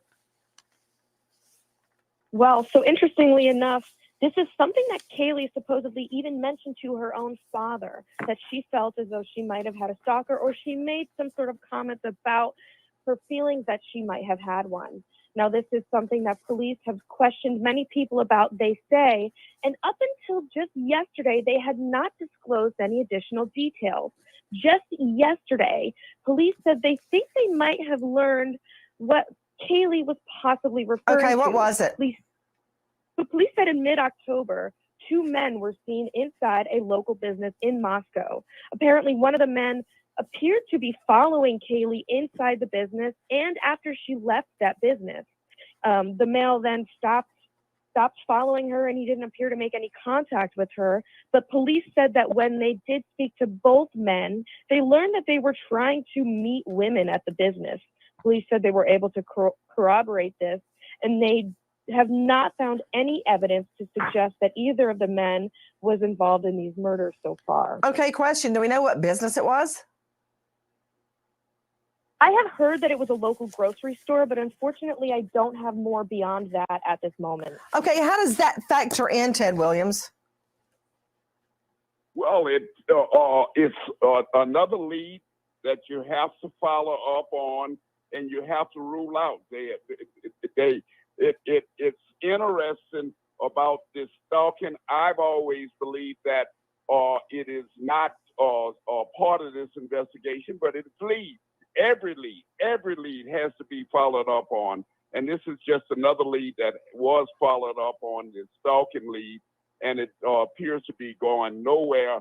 But again, Nancy, what I want to say, and I think our guests understand, we've got a lot of inexperienced individuals in this investigation. I know the FBI is involved. I know that the Idaho State Police is involved. But we have a lot of inexperienced people running this investigation, and that is very concerning. Well, what about the idea of the stalker, Cheryl McCollum? Because it keeps coming up. It keeps coming up, and here's where it's got some legs for me. Her dad believes it. She stated it to more than one person, and she was only there to show her new friend her car. Her friend her new car. She wasn't supposed to be there. And this person that murdered these 4 people took an extra step to go upstairs. He didn't go to the basement. So it looks to me like everything is pointing to Kaylee being the target. And if she made that statement and she sold her other car and put on there that she was moving across the country, she gave some information out. So if somebody wanted to stop her from leaving, they could do just that. One thing I haven't heard anybody mention is whether or not the killer took souvenirs or a souvenir. And the sad thing is, when you're doing a victimology, the person that could best help law enforcement here was also murdered, and that's each other's best friend. Getting back to the PI, here's the reason a PI might be really good in this case. Locating witnesses. Sometimes people will speak to a civilian when they will not speak to law enforcement. Locating video and searching social media.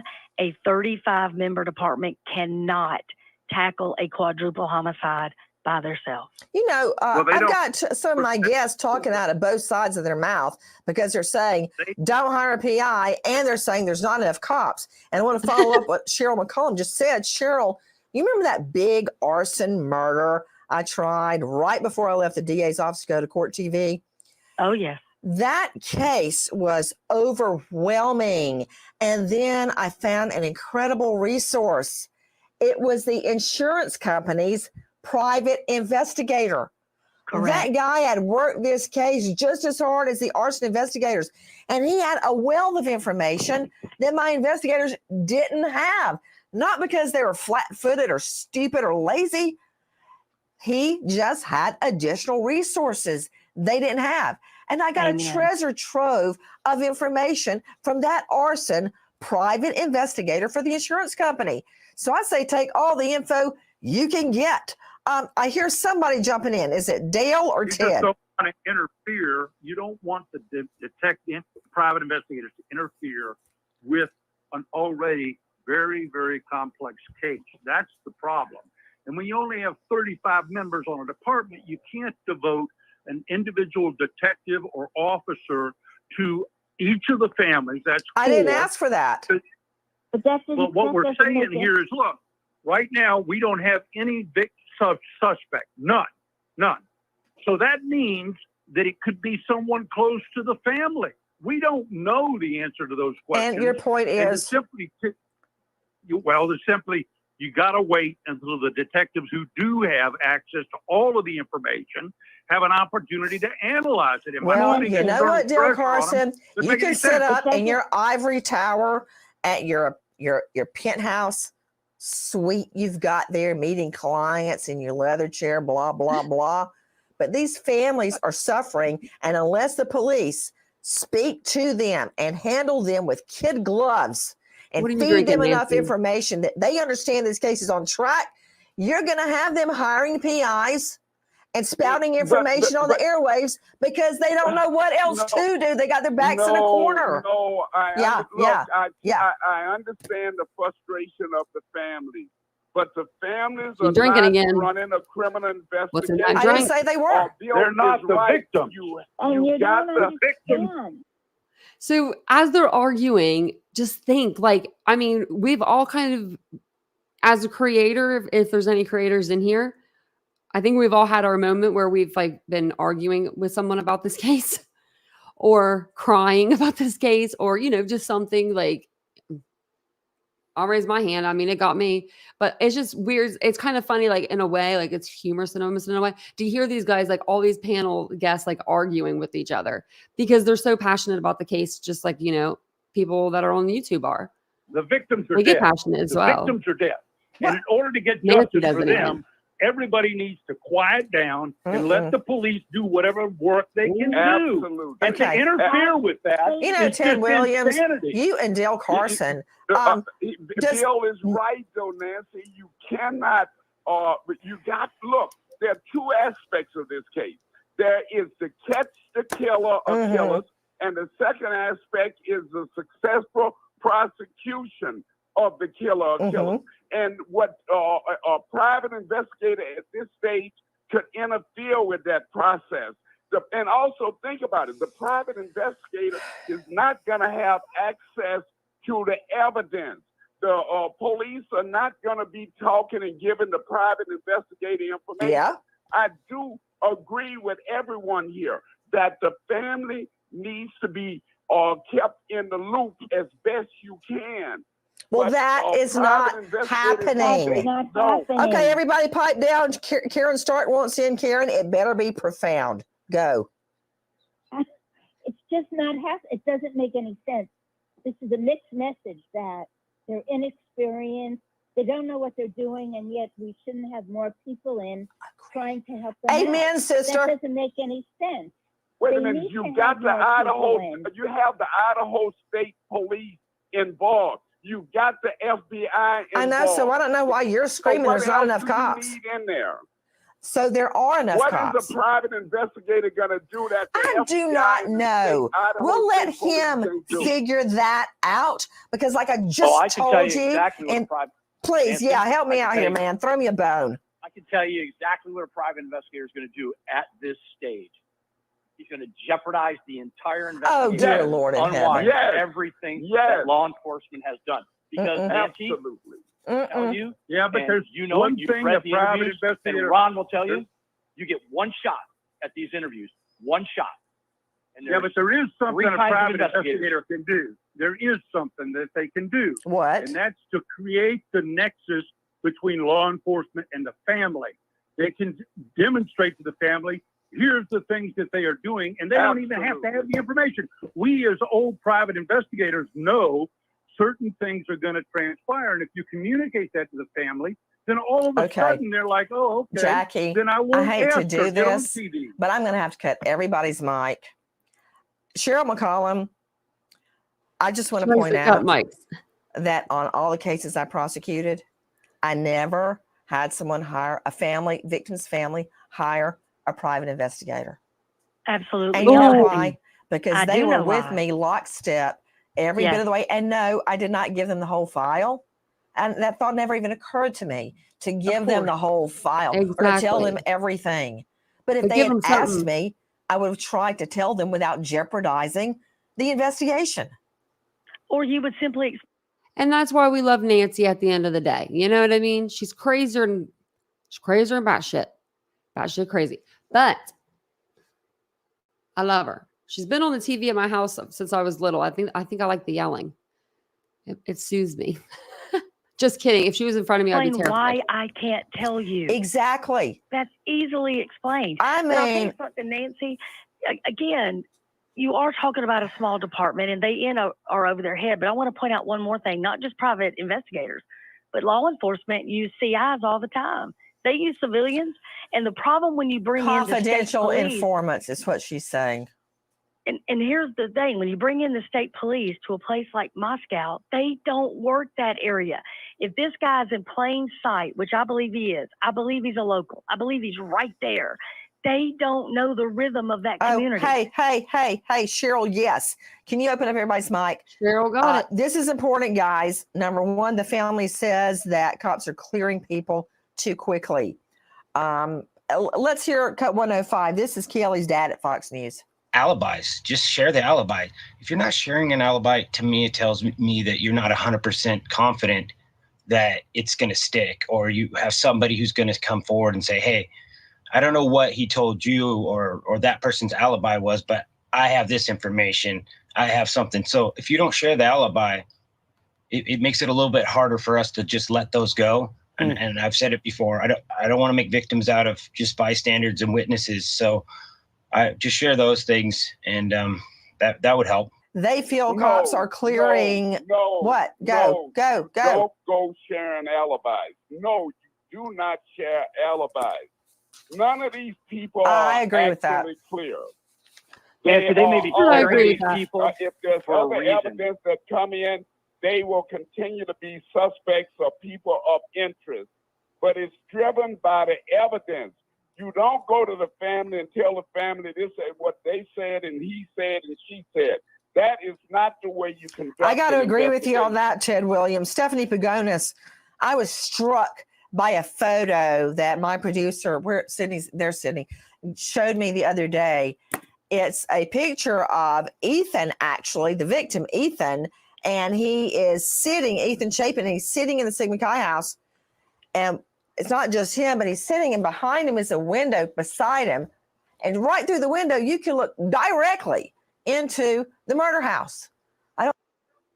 Has anyone saw the? Have you guys seen this picture before? I mean, I know we have because we've watched this Nancy Grace before, but I don't remember this picture. And who took this picture? Is this on a disposable camera? Did they use a disposable camera? Like, no one takes a picture this blurry. This is insanity. I've never seen, what is this, an iPhone 1? I don't know what this is that took this picture, but it's very blurry. But I could tell, I could see Ethan. But if you told me who's in this picture, I would be like, I don't know. There's some kids. You know what I mean? Would you guys know? Okay, you think it's blurred out to protect the other guys? Okay, Nikki, because I'm like over here going, whoa. I'm like, you're I messing don't think people understand that you can look right into the girls' windows from the Sigma Chi house. Not only can you see it directly from there, Nancy, but students frequently even walk this path. They will walk from an area behind the crime scene over to an area near the fraternity house. And I believe it's something students frequently do because I've been told from It's called a there cut. that Shortcut. yes. And you can see Exactly. when there's not any snow where the grass is just dead. There's no grass there because people take the cut so many times. Highly, highly significant. Crispin, why is it so important? I mean, I've often learned that killers covet what they see. And you could see these girls right through their sliding glass door. I mean, listen, he didn't go inside there wondering if the blinds were closed. You know, he just went in there on a rage and did what he did. And when he left, I guarantee you, he took a lot of evidence with him, and he left a lot of evidence. He left his fingerprints. I guarantee you, he left his blood. He left his footprints. He left a fingerprint, a palm print. He left something. Every criminal who commits a homicide leaves something or takes something. Agree or disagree, Del Carson? Look, there's no question that when two crime scenes, a bad criminal interfaces with a crime scene, they leave something, they take something away. But that's months away. What you've just pointed out and what Cheryl's pointed out is that those open windows allow an assailant to watch them over time. And this assailant may have known that Kaylee was leaving, so he wouldn't have another opportunity to interface with her, and it probably really frustrated him. And today you can use optics to enhance the view. So I would be curious, does anybody have optics that are sufficient to magnify those images and store those images, which is what serial perpetrators do, and sex offenders? Okay, Cheryl. Well, I would break this down this way. You've got one house, that's a crime scene, 2 bedrooms that are crime scenes, and then 4 bodies that are crime scenes. And that's how I would have worked this thing. So you work your way out and in to each individual person. There is no way it is not going to be clear who was killed first. I would have swabbed every, stab wound. You would know, just like Jeffrey McDonald, if you've got different, blood types, that knife is going to go from victim 1 to victim 2. That means victim 2's got victim 1 and victim 2's blood. Victim 3 would have victim 1, victim 2, victim 3 blood, and etc. They're going to know. They're going to be able to piece this together. We've had a.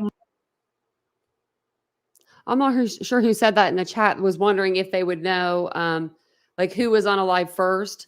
But that could be a way for them to know by the DNA being transferred from one victim to the next victim. Even like we haven't heard about this, but I'm sure that there is blood trails in that house. I'm sure there is. But maybe there is a trail of a certain direction, and you can kind of tell that yeah. Month, and we've got to give them a little more time. This is a ton of information to go through. When you start talking about videotapes and victimology and the fraternities and sororities and classes and where they worked and their families and their exes, this is a ton to go through. Just social media would be somebody's full-time job on this thing.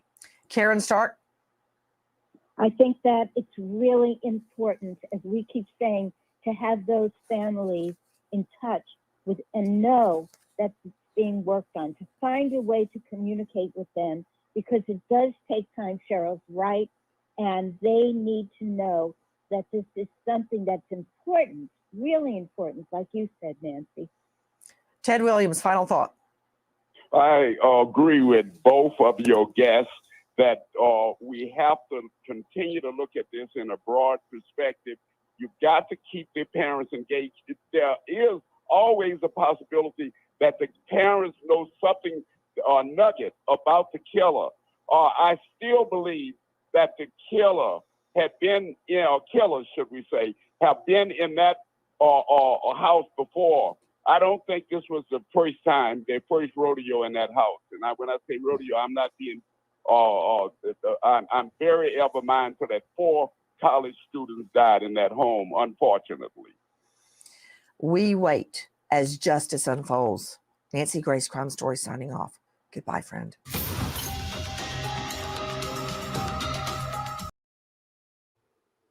Okay. So that was a pretty good one. Now, do you think that he was in the house prior to the homicides? I'm curious. I'm curious to know. Curious to know your thoughts on that. Now, I think maybe he was for a party. Maybe. I don't know. I just don't know.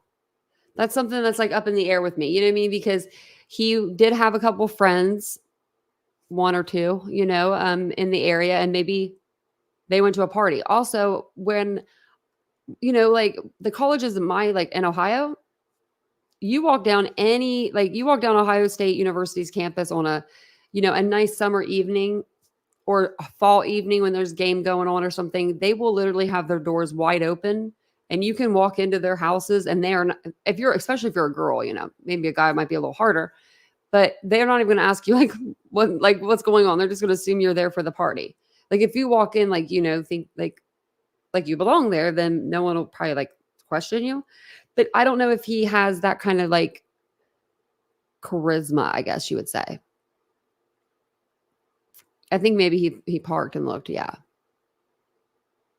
Now, see, he probably was smart and did the Zillow layout and looked at the layout. See, I wouldn't have been that smart to know to do that. I know. I'm wondering how he would show up on their Wi-Fi, though. That's so weird to me. Because you would have to have connected to it before, so you would have to know the password to it before. But he's a tech person. So me and Vincent we're talking about that. And we're like, what, though? Because Vincent's my tech person. I think they didn't interrogate him because they didn't want to spook him and scare him. And that's why they were just trying to be sneaky, get his DNA, get the trash, see if they needed to even, go any further, maybe.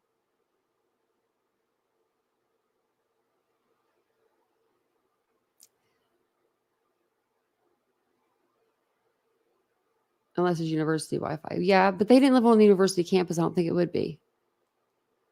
It might be, though. But if you sign in as a guest, that would be a different, I don't know if that would be your own, if it would go to your own thing or not.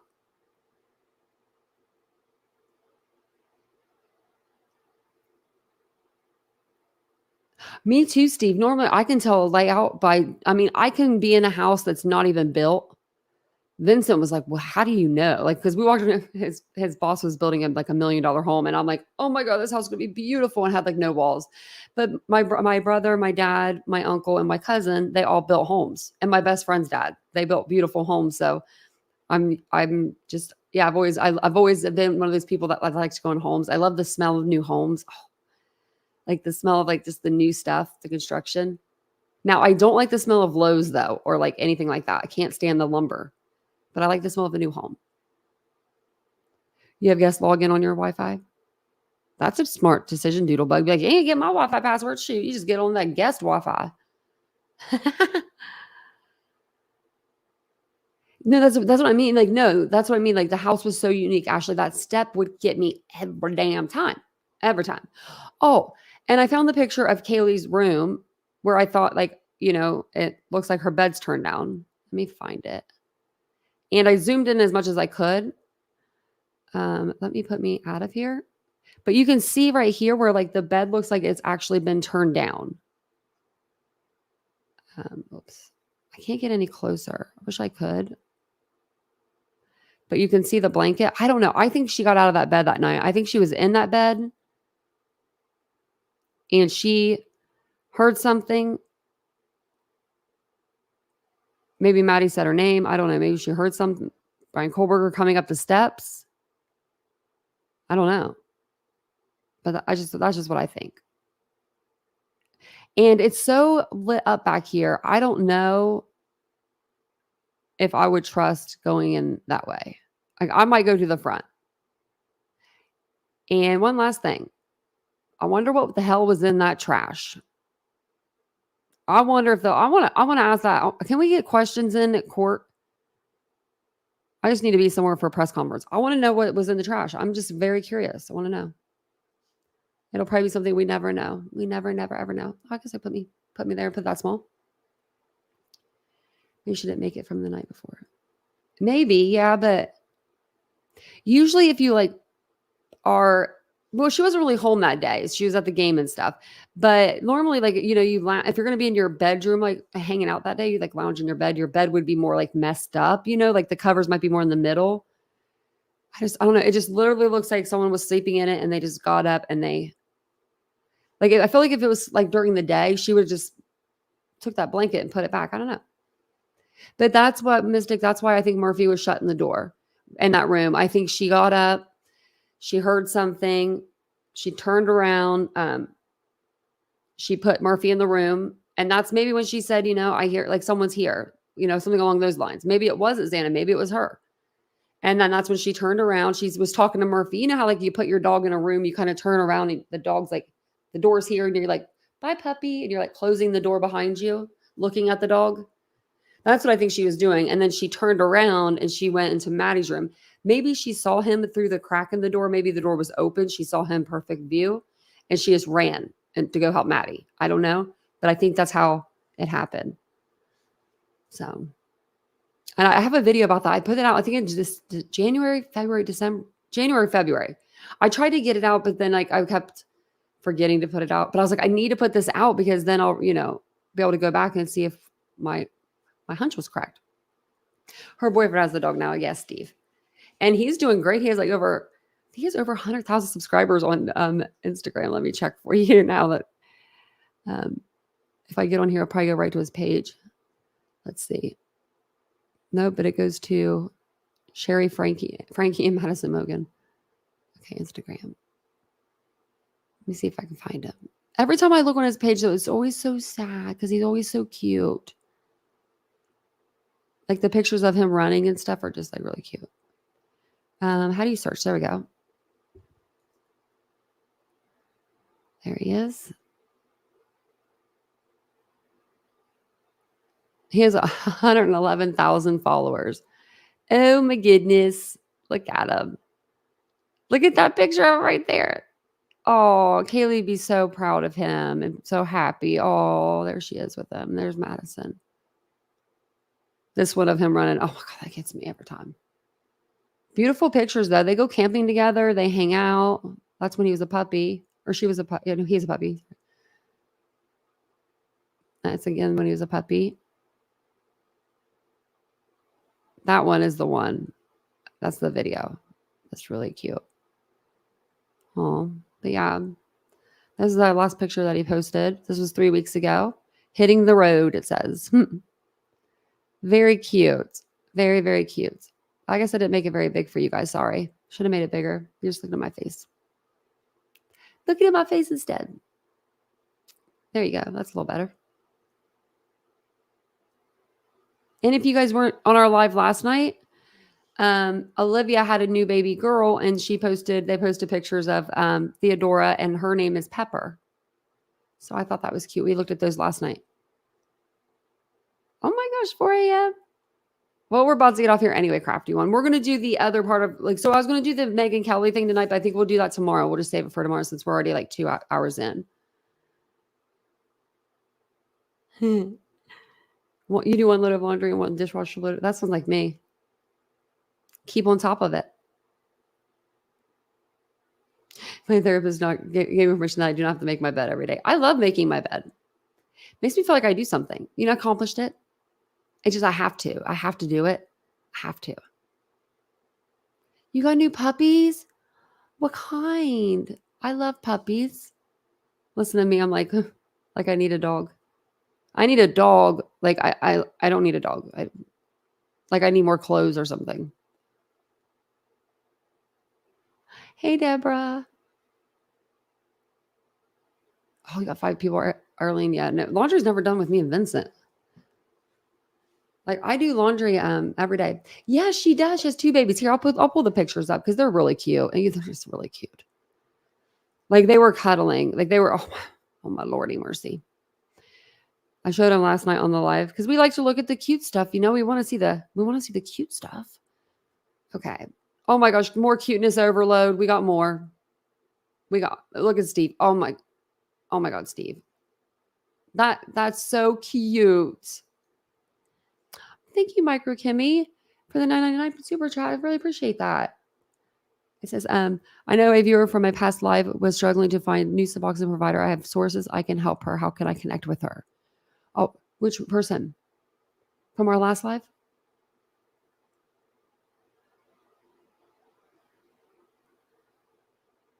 I think it was Ashley. Yeah, she's in the chat. So yeah, get with her if you need to, Higgins. I know, isn't he more even? And that's so nice, Micro Kimmy. That's really sweet. That's very sweet of you. That's like so sweet. I had to read it a couple times. Like I was like, oh my God, that's so nice. It's me. Hi. Ashley's over there like, it's me. Oh my gosh, look at these pictures, y'all. Okay, so we'll look at these first. Look at that.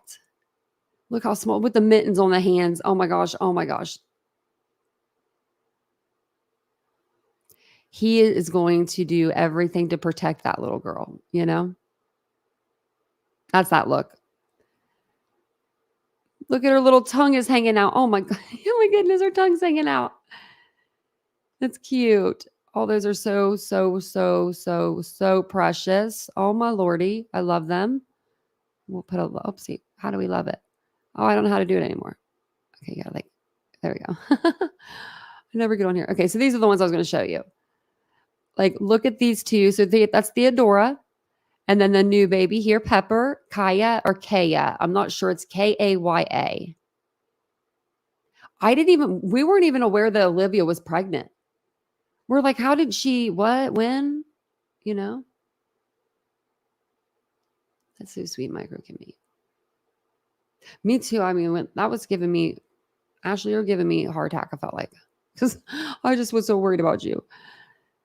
I really was. But yeah, she has 2 kids, 2 babies. Look at Theodora already protecting Pepper. Look at that. If that doesn't make your Saturday a little better, then, you know, I don't know what I could do. I think that's like the cutest picture ever. Very, very, very, very cute.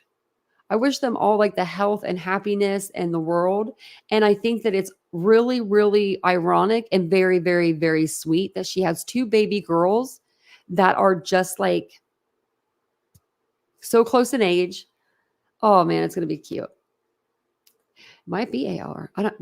She's literally had like she had a baby and then 6 weeks off and then must have had another baby or something. Must have got pregnant again.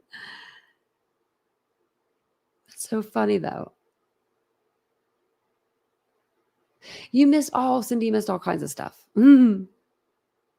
Yeah, that's baby Pepper. Isn't that cute? Pit bull puppies. Oh my God. Oh, true crime and other stuff. Oh my Lordy, I bet you they're so cute.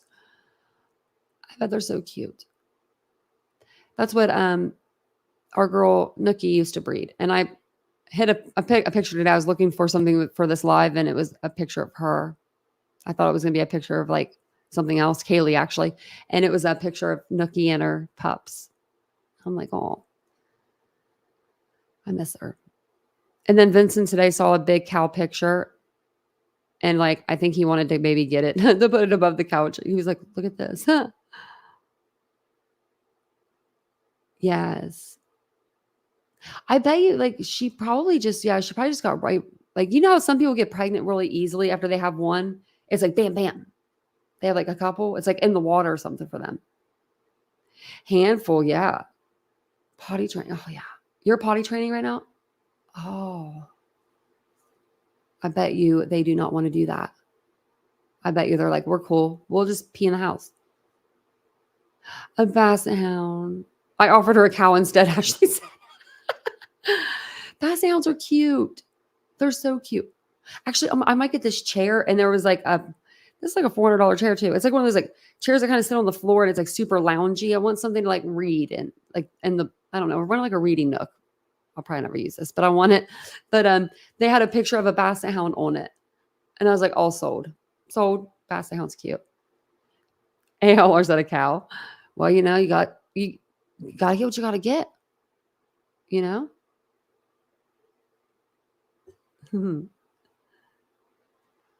Your mom and Ann are 11 months apart. It's crazy. The Huskies are beautiful. I have a pit boxer mix, and she's in her own. She's in her own right. She really is. She's very scared of the world, but she's a fighter. I don't get her. I don't get her brain. When we are outside, she wants to fight every dog. Every dog she sees, she's on it. Except for this boxer. She has a crush on this boxer and this Great Dane that are boys. Those two dogs, I think they're so chill that she doesn't even notice them. So she's like, cool. But all the other dogs, she wants to go after them. As soon as we get in this house, as soon as we get in here, she needs coddled and babied. She gets scared of our other dog. But our other dog is the biggest baby in the world. She's a Weimaraner. I don't know if it's her size or something, but like Mia is like the biggest baby. You see her all my life. She's the one that sits back here. And I'm like, why are you scared of her? Like, of all dogs. So she won't get on the bed. She won't eat food. Like, I have to literally walk her around to make sure she does everything at night. Gets on the bed. She feels insecure. That's what it is. I don't know. I'm like, girl, you own this house. Get in here. Pits are the best, Jenny. She was 3.5 when we got our dog. So she was on the streets of Columbus for her whole life. So when we got her, she was supposed to be shy. That lasted one day.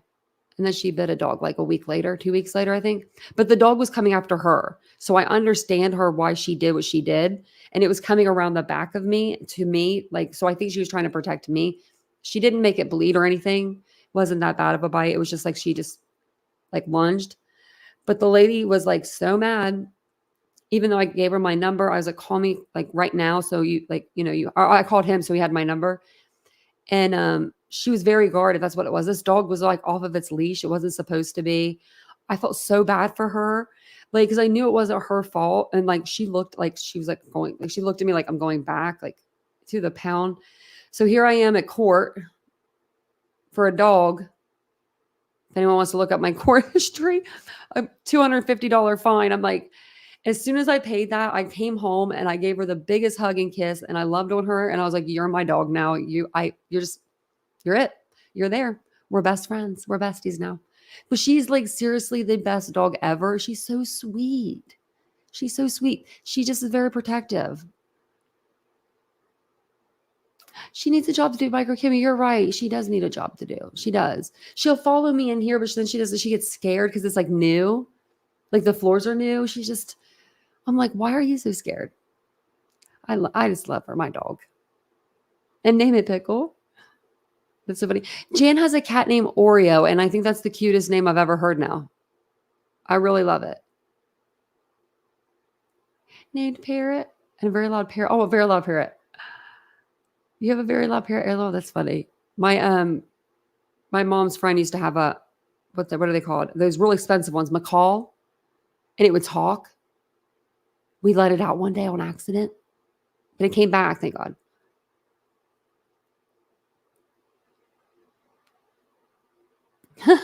True crime. Other stuff said one of the puppies is a boy and he's kind of shy. He don't like anyone to see him. He's the bathroom, but the girl is ADHD or something. Boys are usually they squat too at first, I think. I bet you that's such a cute dog. Both of them. My cats are older and big. Well, my cat is old and big. You're a vet tag? Oh, I couldn't do it. Yeah, I can't take the loss. I know when I lose my cat, that'll be like the biggest, other than like Vincent, you know what I mean? Of course, other than Vincent and my brother, but outside of my family, but that'll be the biggest loss. That might actually be like bigger than some family. And I'm not kidding. I've had that cat for 15 years. That cat's been through more with me than anybody ever, like ever. Like it feels like 4 lifetimes ago, I was 22 when I got that cat. So I will be upset when he passes away. I mean, I'll be upset when any of my animals, but he's like my special boy, He's he needs me in life too. He's always meowing whenever I go to the, out to the kitchen. I was trying to like close some of these windows out because I have like so many open. But I am going to start my second channel soon. I have a name for it. I'm going to put the name out tomorrow. It's a really good name. And I don't know how nobody has this name yet. So it's very weird to me, but it's a good one. It's going to be more laid back, more about just whatever we want it to be about, I guess. But I'm going to jump off of here for the evening. I'm going to go see if Vincent's okay. It sounded like he fell off the bed earlier, but it was just his phone. I like walked out there and he's like half asleep. And I'm like, it's pretty early for me anyway, to get off live. But I will see you guys all tomorrow. It'll be an earlier live, I'm sure. Hopefully, we're just doing stuff around the house to get ready for all the stuff that'll be coming in. So I will see you guys all tomorrow. Have a great evening. Have a great weekend. If I don't see you, don't forget to hit the like button, subscribe to the channel. We do talk true crime daily, and I'll see you guys tomorrow. Bye, guys.